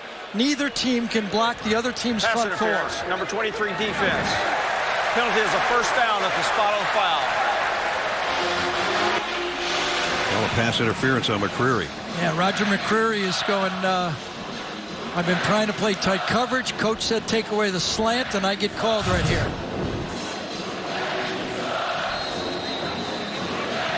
Yeah, he grabbed just the shoulder pad. See that little tug right there? Just that tug right in. That's exactly what the official's looking for. That jersey right there. Malik Davis got about 4 out of it. Jeremiah Denson brings him down. It really feels to me that this Auburn secondary is up now trying to clamp on everything. Is there going to be this time for the play action pass and hit a deep one here? Again, Van Jefferson's been pretty quiet. So is Tyreek Cleveland. Those safeties have been making tackles at the line of scrimmage. When are they going to get something deep? Hammond and Swain have been the guys that scored touchdowns off the arm of Kyle Trask. Here comes the heat. He got rid of it just in time. Incomplete. He intended for Tyreek Cleveland. See, every throw right now is a tough throw. This Auburn secondary is going, okay, we've seen enough of this. Because Mobley, number 55, puts the pressure come around the corner, and Trask has to move up into the pocket, but the coverage, I think, looked good. I'm not sure that Moultrie didn't almost get a hand on that pass. It as well. Yeah. Still came spinning out of there, but it looked like it changed it just a little bit. 3rd and long. Let's see if this Florida offensive line can hold up here and allow Trask enough time to throw.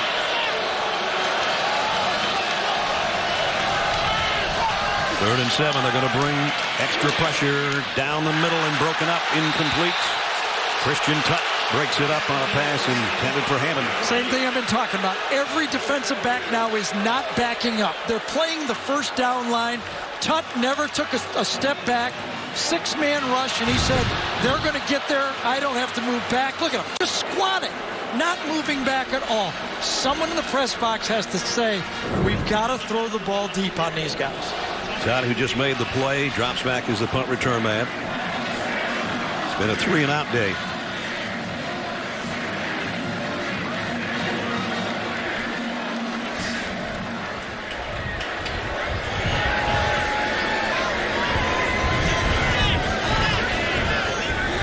Townsend takes a step to his right, punts it away. And the ball is going to make it to the end zone. So they'll bring it back out to the 20 again with 9:28 remaining. Long series between Florida and Auburn over the years. The 84th meeting. But the first trip to the Swamp in 12 years for Auburn. And they're still trailing the homecoming Gators here in Gainesville. A little earlier, we asked you the athletic trivia question, which was prior to Kyle Trask, who was the last quarterback to wear number 11, and I told you I gave it away in the first quarter. Steve Spurrier threw for 259 and a touchdown against Auburn. Maybe the most memorable moment came a little bit later.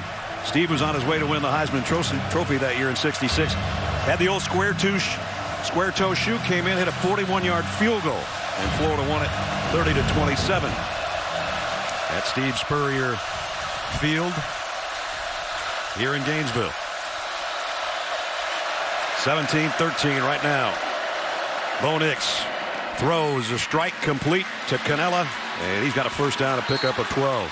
Sal Canella's first grab of the day.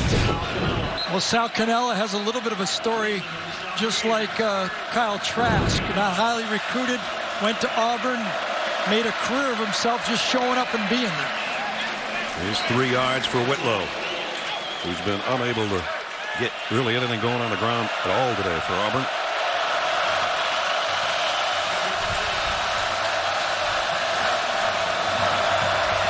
have done their job today. They've made it pretty miserable for Bo Nix. 2nd and 7. Whitlow. Again, 3 or 4 tough yards. Still going to bring up a 3rd down. Yeah, and in the so far in this football game, this Florida defense have stopped Auburn short of a 1st down on 3rd and 1, 3rd and 3, 3rd and 2, and pretty much 3rd everything. and 1. Yes. But the short yardage stops, they have just handled them in this game. 1 for 9 in the football game, but 4 very short. Jabari Zuniga, who we thought would play, has not been on the field 1 play in this game.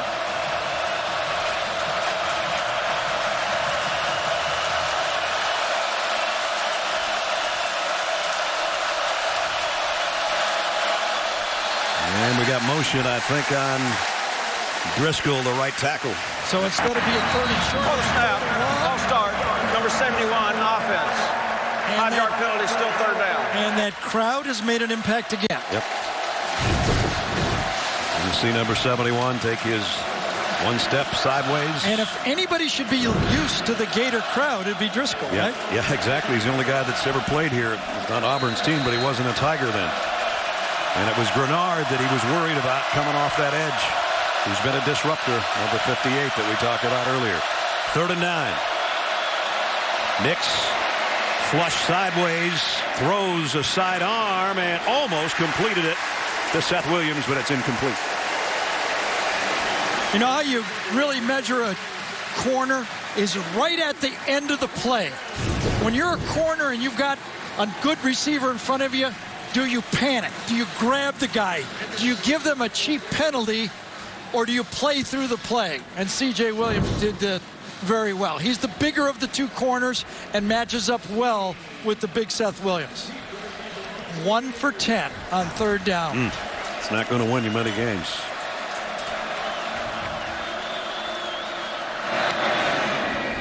Zippo's punt chases Freddie Swain over by the sideline where it goes out of bounds. Not the best kick in the world. And here's what's happening to the Auburn defense now. The plays are mounting up against this Auburn team. It's 33-50. Florida has the advantage. Here in Gainesville, 17-13 it remains at the midway point of the 3rd quarter.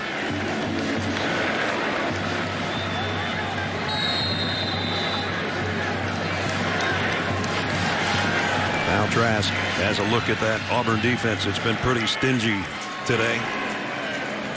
Gives off to Pirine for a yard.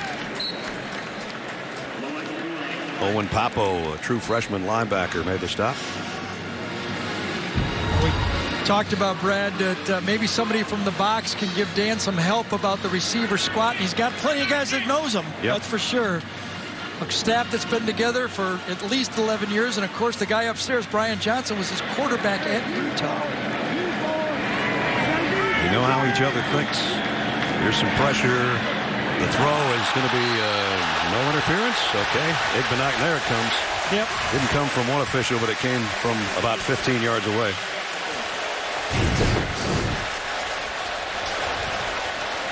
Igbenach did everything but take his wallet. He got there just a half step early, didn't he? Pass interference, number 4, defense. Penalty's a 1st down and follow foul. He's a pretty impressive football player. I'll tell you that. Goes about 6'2", returns kickoffs, learning to play the position better and better. Now he is a shutdown corner in this league.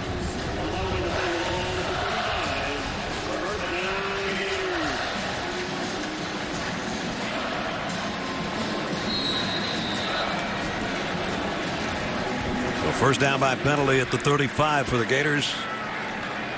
Each team with 6 for 50 today. Here comes a blitz. Trask hangs in, and that's going to be another flag on the same guy, on the same receiver, Van Jefferson. I think Van Jefferson is the best route runner on this Florida football team. Very smooth, veteran football player. Really beats the coverage that time, and there's nothing that could happen but a pass interference on that play. That time he took his wallet and his money clip. Sure. Pass interference, number 4, defense. The penalty is a 1st down and follow foul. Well, keep doing that until it doesn't work anymore, I guess. There's no doubt that Dan Mullen went in at halftime and said, we can't run the ball effectively. We are going to throw the ball. And even though the throws aren't complete, it hasn't mattered. Ball's moving. It is going down the field.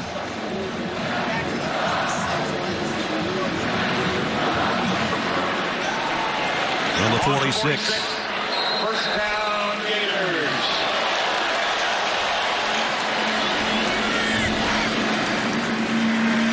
This is a blitz look. There's no one in the center of the field. Evan still keeps dialing up the blitz. Florida keeps picking it up. And there's a throw and catch. Good to Swain, who adds to his already impressive day. 6th catch for Freddie. Swain's looking at the sideline saying, I told you, no one can cover me again. The Auburn defense is looking at the sideline with the snap of the ball. They had no one deep. They were playing man, which basically is zero coverage. Instead of getting a strong rush, they're looking over to the sideline for a call. Another first down to Freddie Swain. The high-end receivers are doing a good job for this Florida football team. First down to the 44 of Auburn. Play action. Trask in trouble this time. Throws it away. Catch by Whitlow on the sideline.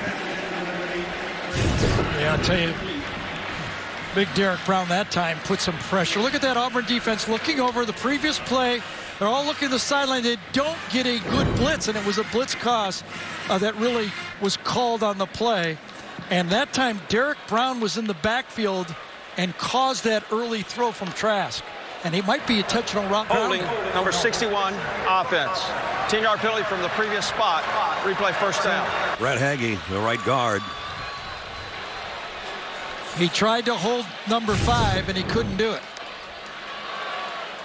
He's looking inside, gives the speed. Got a late jump, too.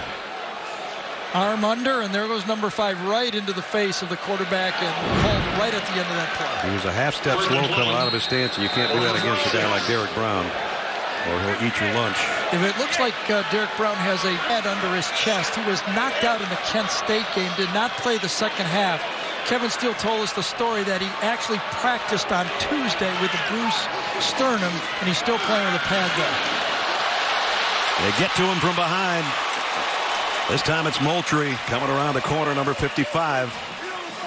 Yeah, that's a little bit too much to ask if you're Kyle Trask for your offensive line. You might be able to take one step up into the pocket, but coming off this, there's no room to go up the middle. Those big defensive tackles, and coming around the outside, Moultrie beats Gene DeLance, who was struggling with that knee. Probably is not at full strength playing here in the second half. 3rd sack for Auburn today. 2nd down and 23 now.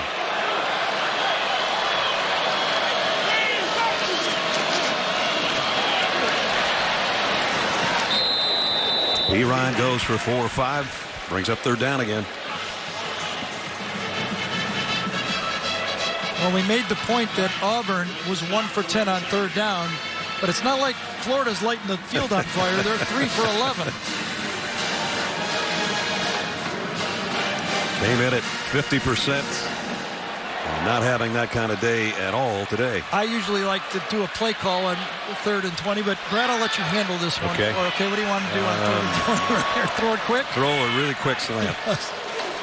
There it is. Now it's a slip screen out there to the wideout, and got about 4 yards for Trayvon Grimes.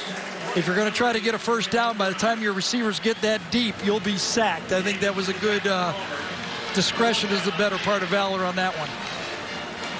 Well, brings out the punting unit. Tommy Townsend, the kick. That drive was basically a couple completions and a couple pass interferences, right? Yeah, exactly.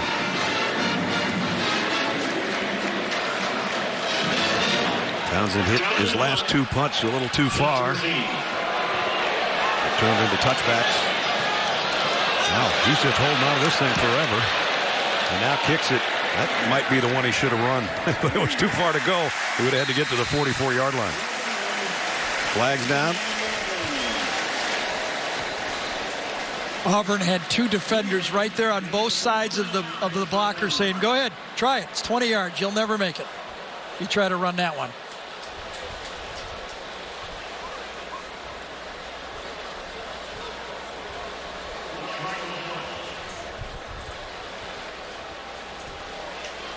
The officials with a conference going on here. Basically, everyone was downfield by the time he kicked it, with the exception of the 2 guys Gary was talking about. And I mean 20 or 30 yards downfield. During the kick, holding number 19, Auburn. The penalty is half distance to goal from the end of the kick. First down. So an Auburn miscue on a special teams play again, and that'll put them in a hole offensively as we check in with Zook in New York. Hey, Ness, Missouri's Kelly Bryant throwing a touchdown on this play, but watch his lower left leg. A low hit, a penalty on the play. Suffers a lower leg injury. Just saw him on crutches a few minutes ago. He's ruled out for the second half in their final non-conference game. Oh, boy. Having a great start after his transfer from Clemson. And of course, we had a lower leg injury and a starting quarterback here, but Kyle Trask with a brace has come back to play the majority of the snaps at quarterback. And now the freshman quarterback's in a tough spot for Auburn because he's got the crowd in his ear and he's standing in his own end zone to try to start the drive.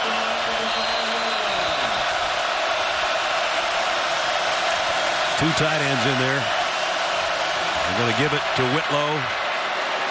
He got back to the line of scrimmage and maybe eked out a yard. That's about it.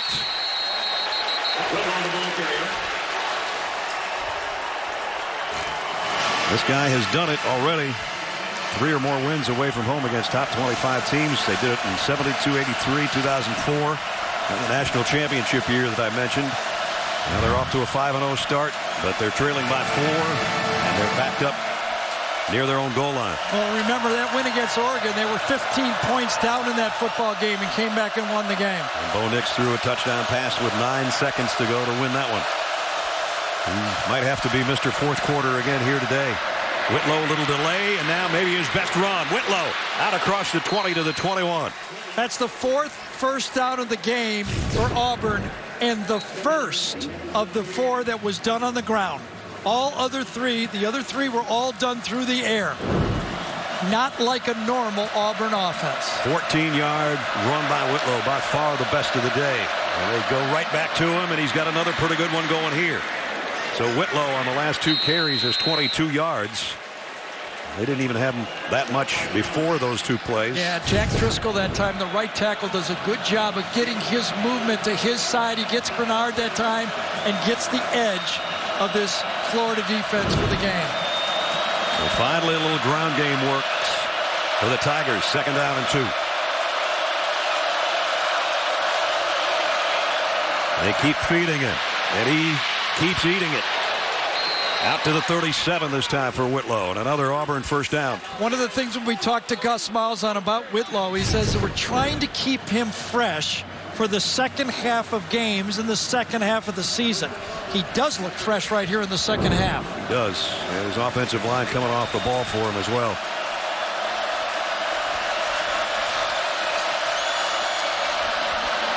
This time, Cam Martin, who's giving Whitlow a breather. And it's really the first time all game that the Auburn offense has been able to go fast.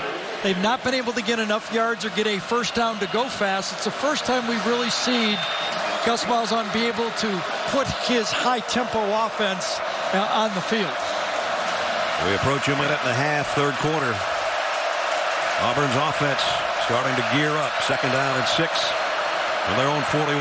Play action. Nix loads, fires deep. Man there. Got him. Couldn't keep his footing, but it's first down at the 13. Seth Williams again. Well, I was saying that Florida needed to throw the deep ball, but Auburn beat him to the call. Seth Williams comes down and just runs right by. That's not even a big fake or anything. C.J. Henderson's just looking in the backfield. They didn't have the stick set right there, but at any rate, there's a first down to Williams again, this time to the 10. So you're able to run the ball a little bit, and all of a sudden, you get the Florida defensive back staring into the backfield, and number 18 makes a great catch. And how they're schooled now to turn so the ground doesn't cause a fumble on the catch. Good job by Williams. Florida's been unbelievable in the red zone this year. The first red zone appearance for Auburn. They're at the 10 after back-to-back Seth Williams catches. Now the play fake and trying to get it to him again, and that one was behind him and low. Yeah, he was upset with the throw, and Gus is upset with the outcome because he had it. He had what he wanted, the slant to the outside, and it's just a poor throw by the quarterback. Nix turned ahead, Gusto. Third down at the 10. They can get a first down at the 3-yard line.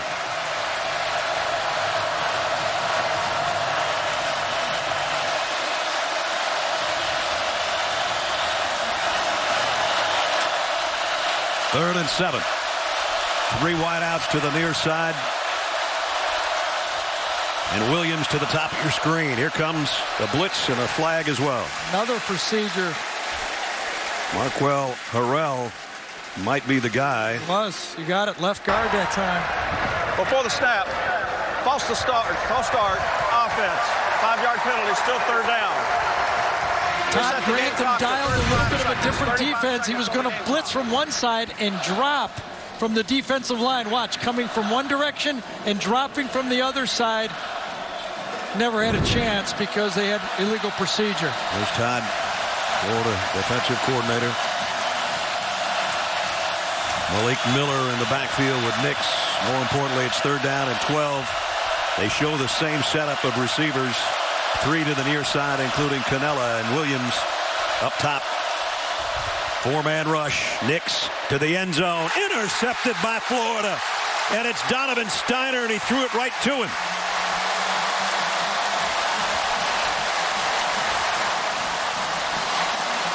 Sal Canella is saying, put that ball up in the air. I'm 6'4". Put it up near the goalpost, and I can catch it. Here's the interception. Canella's going to go behind it. He needed to put it over that safety's head, and he does not. 2 poor throws by the true freshman quarterback. And the reaction from the head coach, what you could expect. He thought he had a touchdown on the previous play, and then his freshman quarterback threw it right to number 13. But his senior guard didn't help the situation either with the penalty on the play before. A little bit too much. And this time, number 13, Steiner, got there. Remember, he didn't get to number 18 before. And this time, Bo says, Florida takes over. Under center is Trask from the 20-yard line. And a 2 or 3 yard run by Malik Davis might bring our third quarter to a close. Costly turnovers, costly penalties, missed plays on special teams by both sides, and we're still stuck on 17-13. We're going to switch ends. Yeah, it's one of those games where if we could just do a little bit less worse than they're doing, we could win this game. We'll see who does worse less in the fourth quarter. End of 3. Florida 17, Auburn 13. We'll return to Gainesville right after this message and a word from your local station.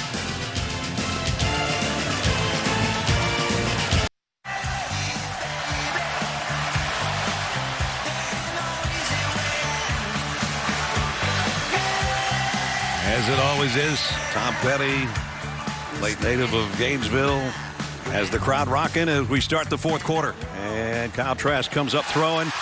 Nice adjustment by Pitts to make the catch, and he's into Auburn territory at the 46-yard line. Boy, get bump and run coverage.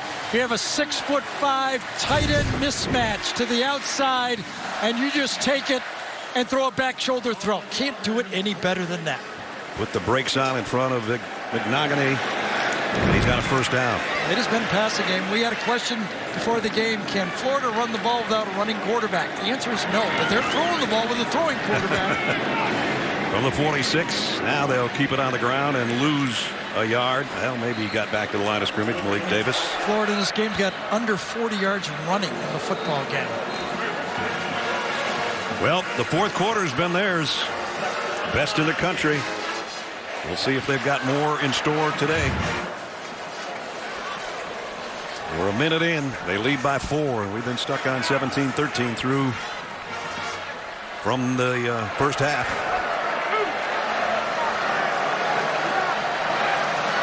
Second down and 9, just outside the Tiger 45.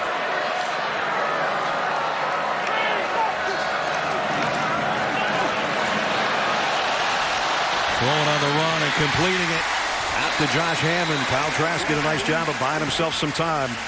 He sure did. Push from the outside. Forsythe does a good job of cleaning the pocket. Trask feels it and gets it out. They are definitely picking on number 4. He gets a few penalties. Igbenogany now has been the pressure point on this attack for Florida. So Trask, even though he went down earlier with a lower leg injury, is over 200 yards passing now. You get a couple penalties on the defensive back and you start throwing at him.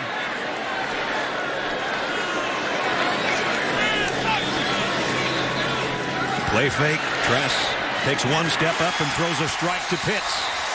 Kyle Pitts, another Gator first down. Well, Pitts came into this game the last 2 games. He had 11 receptions, 4 touchdowns, and he's having a big game again.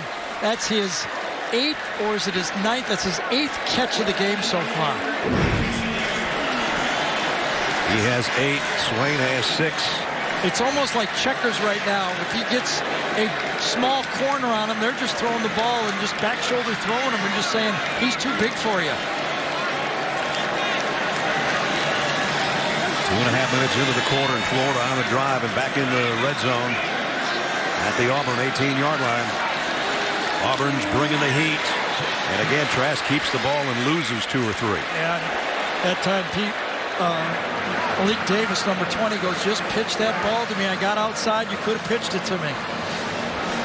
Does appear that, you know, the total amount of plays now moving up on this Auburn defense is starting to have an effect. Just don't seem to have that edge they had in the first half.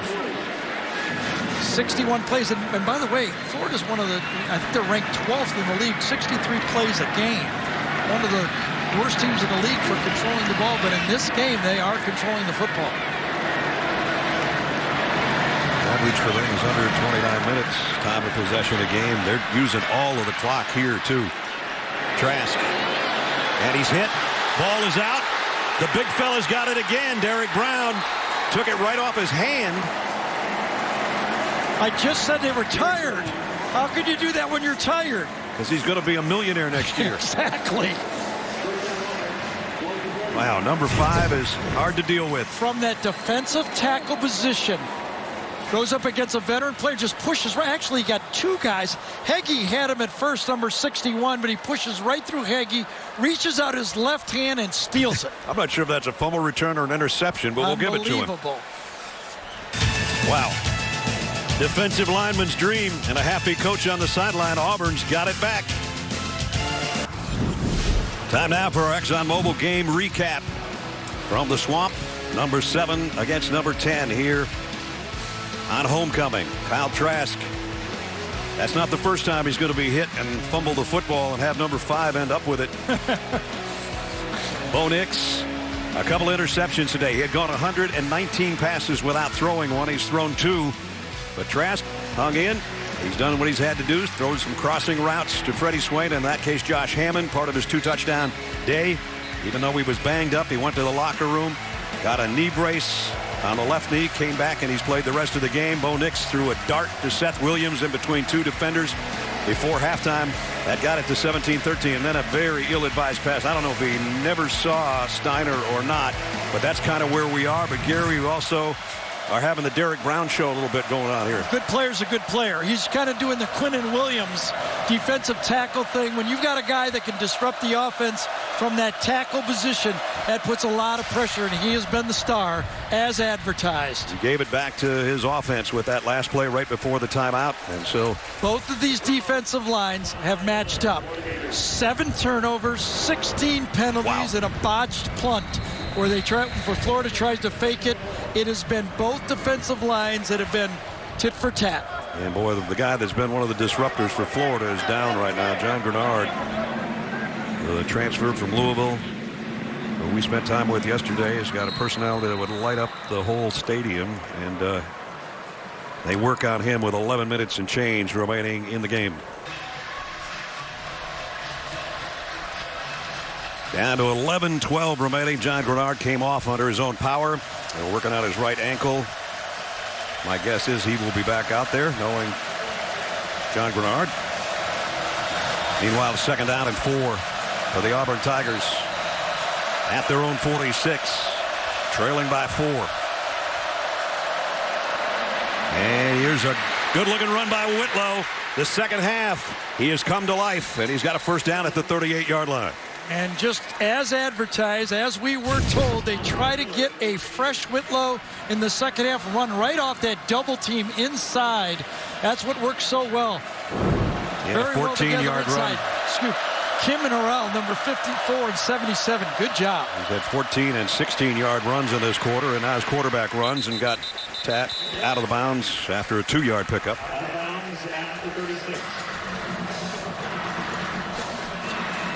Bernard is back, indeed, in the lineup. That play, as he started off out of the stance, he just like a tweaked it. And he just jumped up, holding his ankle up in the air.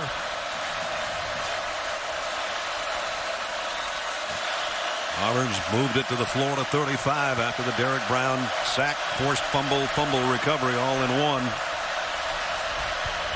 They fake it to Schwartz. Nick steps up, fires deep middle, a little bit behind Canella. Maybe could have had it. C.J. Henderson was covering. Would have been a tough catch, but another throw behind the receiver. Good route by Canella, very straight across the field, and no. That was a poor throw, probably about 3 yards inside it needed to be thrown. He had it too far outside. Jamie just informed us that Whitlow has gone into the Auburn medical tent, so we'll keep an eye on that. There is no running back in there. It's just the quarterback, Bo Nix. Let's see if Florida doesn't spy for the quarterback draw here. Blitz off the corner. Nix. They're giving chase, and he's going the wrong way and down way back at the 41-yard line. Well, that's twice now. Auburn had opportunities for field goals. Prior to the interception, they could have ran the ball and made it a one-point game. And here, if they gain 4 or 5 yards, they have less than a 50-yard field goal on a running play. Both times, an interception and now a bad sack puts them out of field goal situation. Really bad sack. A loss of 22. And time to punt. Best thing about a freshman, he's going to get older. He's going to be a sophomore next year. That's right. You're pretty good.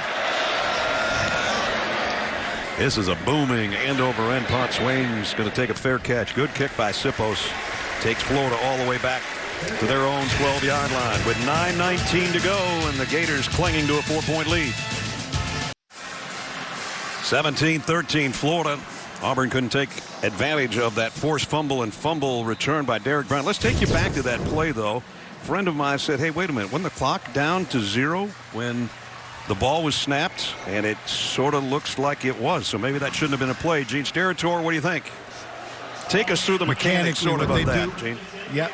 What they do on this one, Brad, is the official that's responsible for that is the back judge. He is looking at the play clock. When the play clock hits 0, he will take his eyes from that clock right to the ball. And if the snap occurs just after or just as that clock hits 0, they will not call that. So you really get like an extra half second there. Perfect. Here's a bounce out by P. Ryan. Michael P. Ryan tight ropes the sideline. He's going to take it for the Gator touchdown. 88 yards.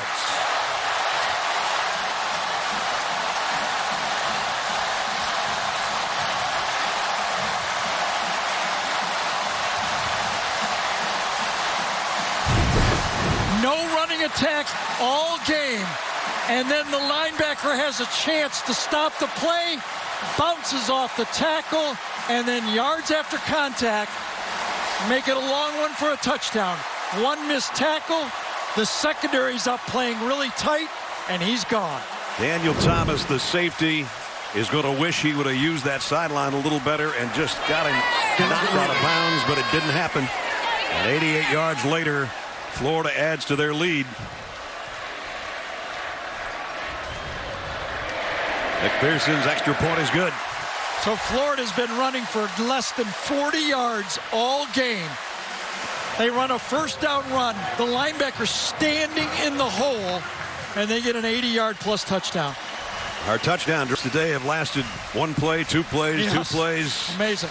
And now the freshman quarterback and Gus Malzahn know that they're going to need some magic in the next 9 minutes because the Gators have extended their lead.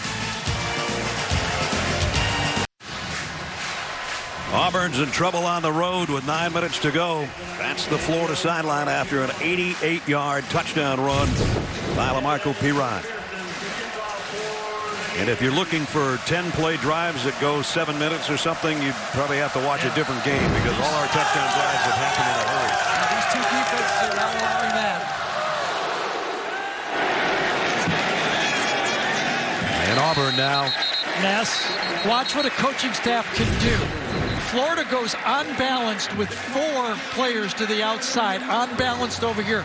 The safety is over there, only 1 player on the left side of the field. The ball goes that way. Poor angle from the safety does not save it, and all of a sudden, it's an 88-yard touchdown. Check in with Jamie. Let's remind ourselves that this is the young man who paid for his own bus ticket from Mobile, Alabama to come down to run and play at a Florida camp just so the coaches could see him play. He's gone through a coaching staff transition, but he stuck it out to show his value in this offense. And the 5th longest touchdown in Florida history on the ground. And Whitlow, who's had a good second half, tries it again against that Florida front 7. Well, Bo Nix was heroic against Auburn. Against Oregon for Auburn in that opening drive. It'll take more from him in this last 4th quarter because this Florida defense is geared up. Yeah, they need a couple touchdowns or a touchdown 2-point conversion field goal. They need a lot, let's put it that way. Nix, far side, complete. And it's J.J. Wilson, their H-back tight end. His first catch of the day. Sometimes being down this much frees you up as a quarterback. There's no other path but to throw the football now. Mix it up with draws, but now it becomes a quarterback-receiver football game. 3rd and short, and they have not had success. This time they do. Whitlow, good second effort, bounces off a couple of would-be tacklers and spins for a first down. Don't forget later in the game, the play of the game presented by Jersey Mike subs. Not going to see any subs in this game. Frontline players are going to have to go the rest of the way. Still plenty of time. Make first downs. From the 37-yard line, Bo Nix drops, scans the field, and now he's going to take off on his own. Try to get to the first down marker. He's close. Might have given it to him. I think they did. Good thing about this with the Auburn offense, it's hurry up anyway, so they don't have to worry about hurrying up. Yeah, protection was pretty good. Coverage was real good, and Bo Nix did the smart thing and run for a first down.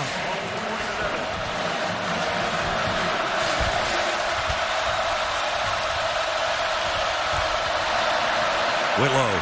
Ooh. Violent collision. You're ready to play safety in this league. You better be ready to take on running backs. And Whitlow comes right into the safety that time and says, okay. Sean Davis says, I think I want to go to the sideline for a second. Might have been even dangling that right arm. And he's down over on the sideline once he got to the sideline. Shaken up after that collision with Whitlow. 2nd and 5, meanwhile, back on the live action. We're under 7 minutes. Play action. Nix in trouble. Down he goes again. This time James Houston got to him. And this time is what a delayed blitz will do for you if you're a defense. Houston waits a step, and then he comes late from the left side of the screen. Wait, and then comes in. Wait for that running back to declare who he's going to block, and then come on that delayed blitz. And you see Bo Nix even recovered his own bobble there. Fumbled the ball at the end of the play. 3rd down and 12. As you see the clock at the top of your screen, it'll be 6 minutes left in the game when he gets this snap. Nix, plenty of time, throws off his back foot, Just hoping for a prayer. It's actually caught out of bounds. Will Hastings was the closest receiver. Well, I don't know exactly what the read was. All I know is number 80, Canella, was going right across the formation, wide open to the left side. Watch Canella go right there for the first down. And this time the quarterback and the receiver are not on the same page. He had him. Canella has his arms out like, I've got it, I've got it, I've got it. And that time Bo does not find him. Well, here's the play of the game for Auburn so far. 4th down and 12. Boy, you wonder why not just punt this ball. You've got 3 timeouts left in the game.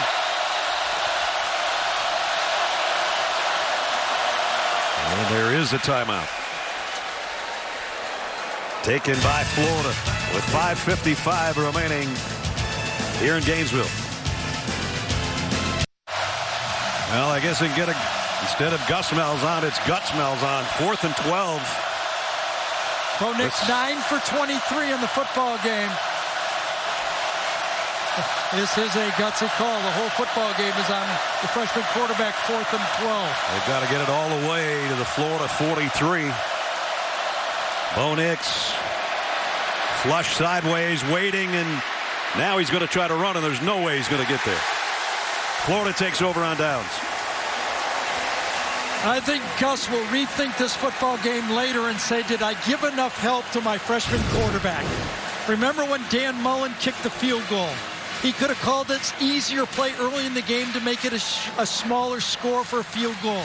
And here on 4th and 12, that's a lot to ask for a young quarterback against a veteran defensive team that leads the SEC in interceptions with 11 coming in as we stand in this football game. So now Florida's got it back with an 11-point lead. And also, Brett, remember, Florida's had 1 running play. Yeah. Besides that, I mean, at this point in the game, Florida's going to run the game. I would have challenged my defense to get a stop and get the ball back 1st and 10. That one run Gary's talking about was Pirine, who was in the backfield with 88 yards the last time he touched it. And you can bet they're going back to him. And LaMichael gets a tough 3. Eric Brown holding on for dear life. So Pirine right now over 100 yards, obviously, with the long touchdown run. 10 carries for 124 for LaMichael.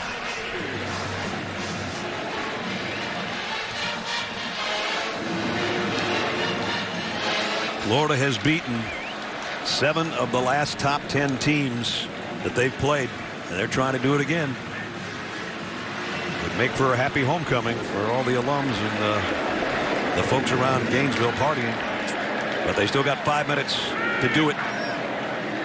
Here's the give to Josh Hammond on an end around. Hammond gets to about the 43. Josh Hammond.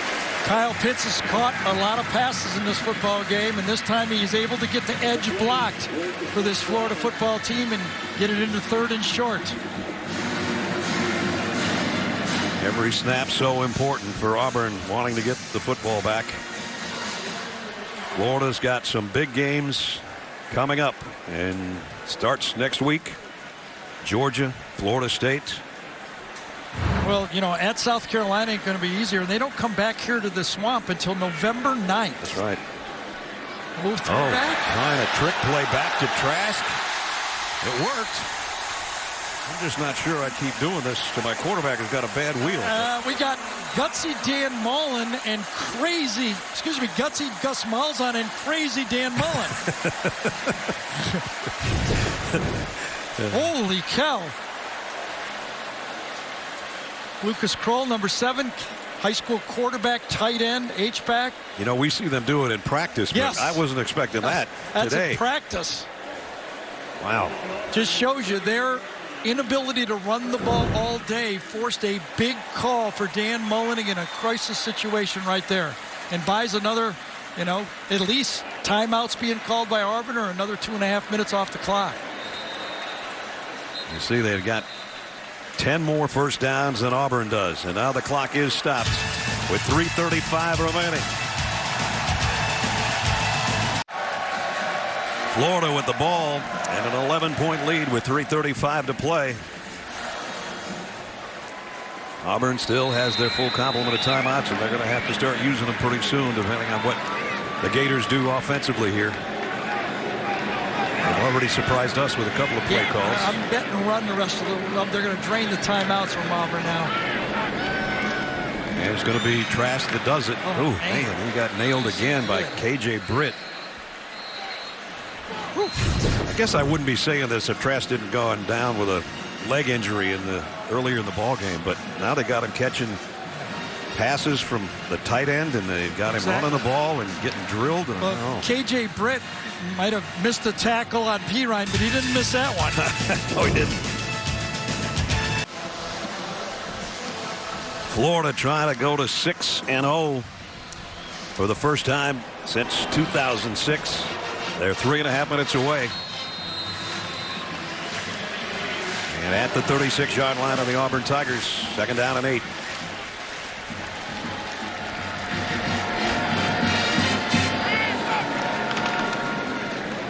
LaMichael Pirine, we got a half yard out of that again.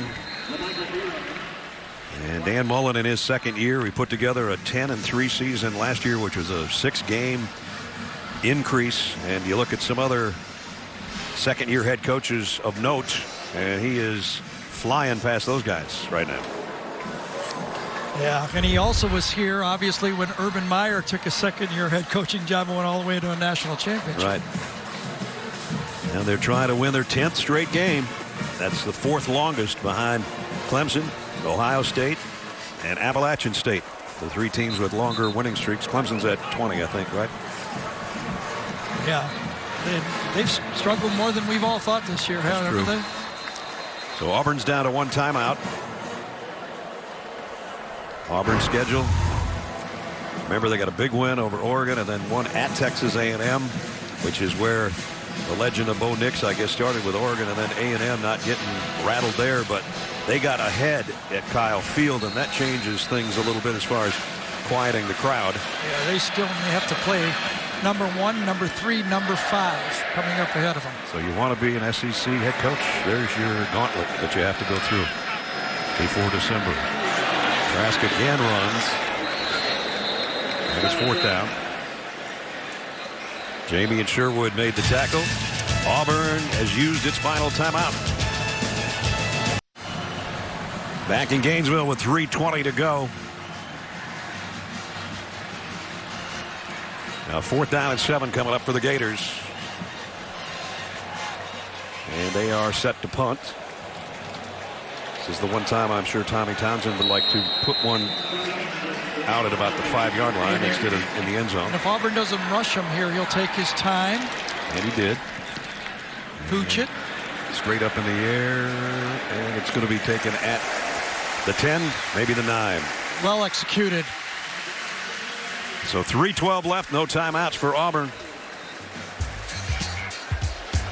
And coming up on Monday on the great comedies, The Neighborhood, Cedric the Entertainer, Max Greenfield star.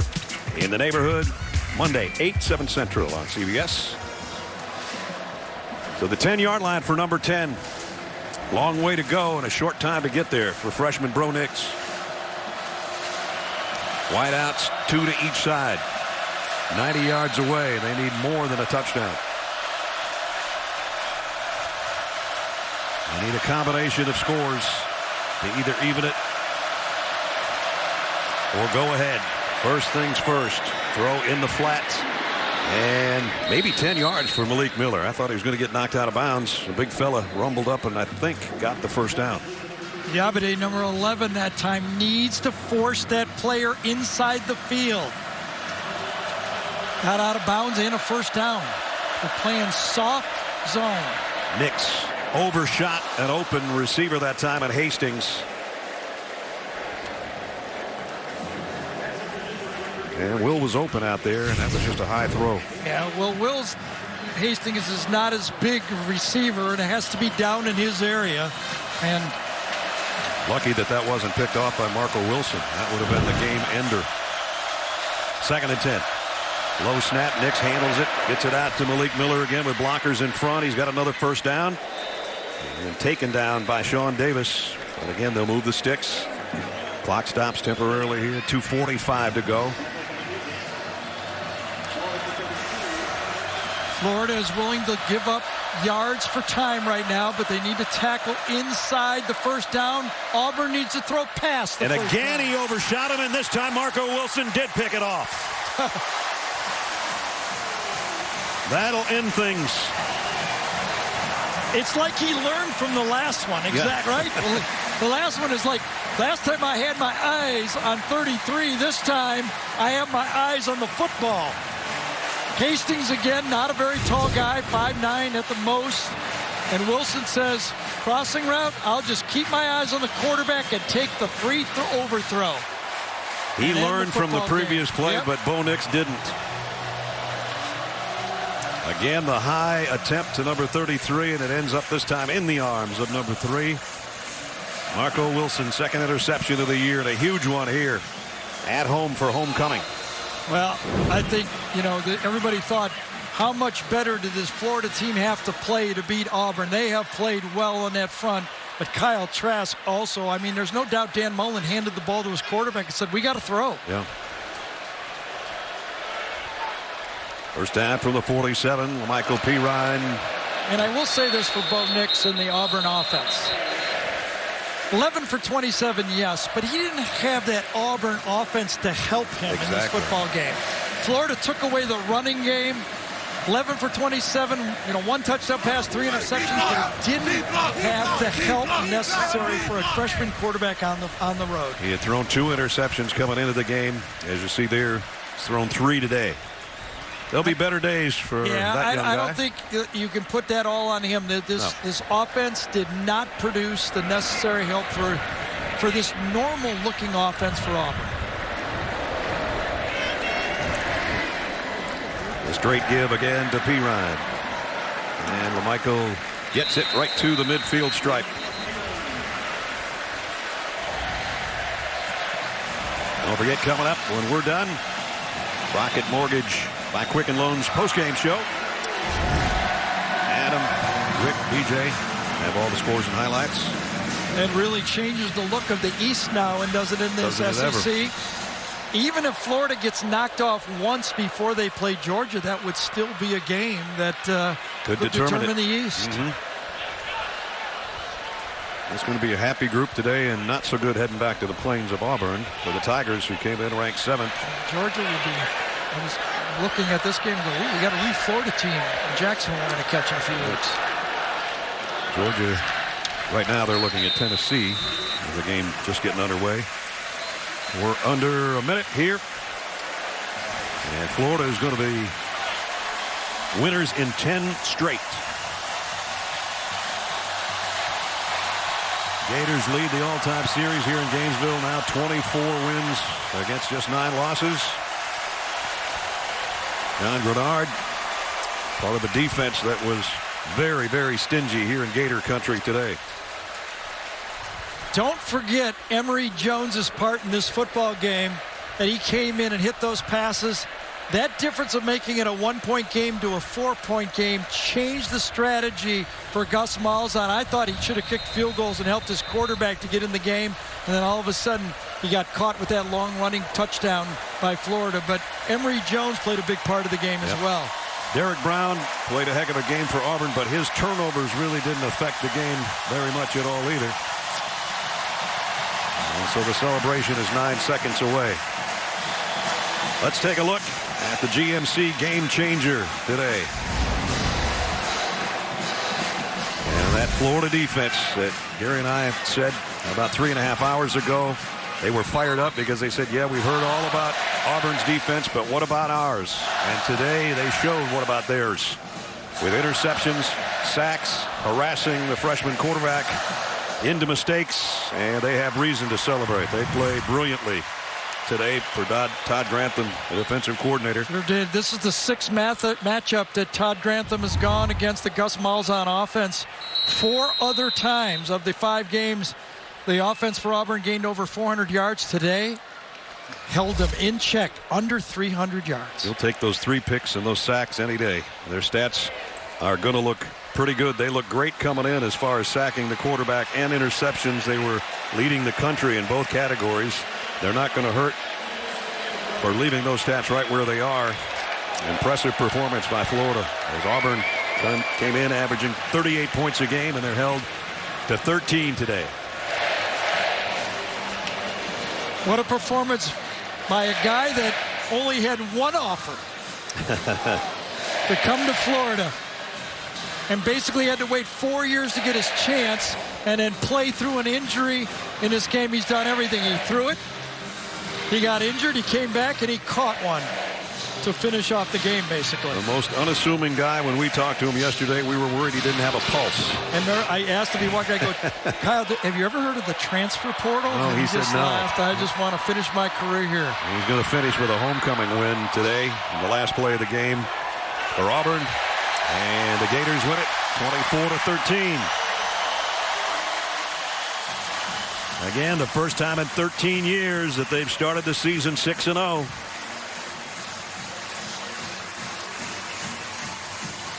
Two offensive-minded coaches. One's offense a little better than the others today. Actually, the defenses were better than the offenses, but there were some mistakes. There was one huge play, and Lamichael Pirine going 88 yards certainly helped to ice the game. Jamie's with the winning coach. He's actually just going to go say hi to Derek Brown really quickly, so we'll give him a second to do that. Coach, it was loud at times. It wasn't really pretty, but how did you get the job done on this one? Well, certainly our fans, all the people here in the swamp, did an unbelievable job. The atmosphere, this is why you come here. This is what the swamp's supposed to be like. This is what it's like to be a Florida Gator. A lot of adversity, turned the ball over a little too much. But we kept making plays, straining, playing hard. Guys on defense did an unbelievable job. You've got some pretty tough quarterbacks here. What is there to say about Kyle Trask and the way he came back in and led this offense?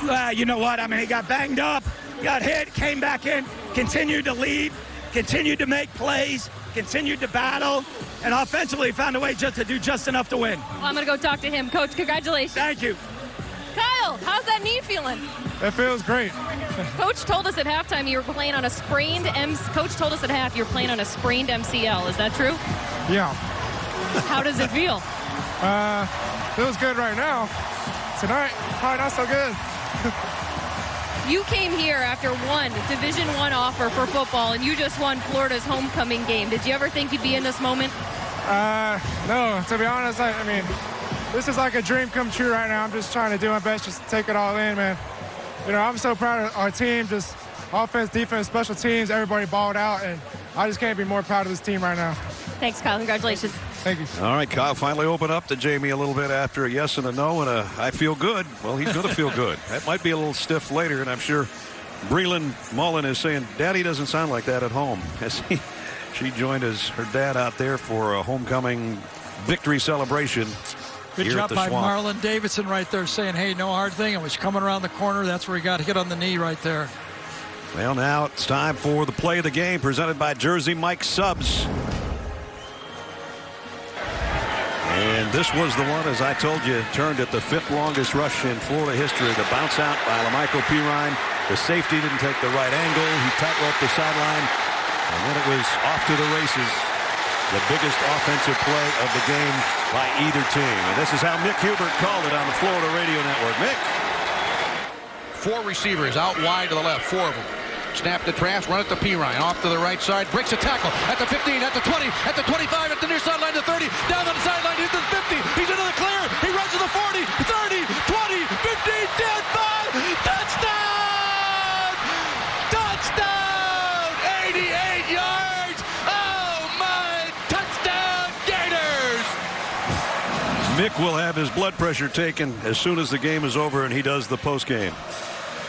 So Florida, big win, big run, and a happy time for homecoming. 24-13 is the final. So the Gators are perfect at 6-0. Auburn suffers its first defeat and will probably fall out of the top 10 somewhere in the top 15. That's going to do it for Gary Danielson, Jamie Erdahl, Brad Nessler saying so long from Gainesville. Final score, 24-13 Gators. College football postgame show presented by Rocket Mortgage is up next after these messages. From the swamp, we say good night.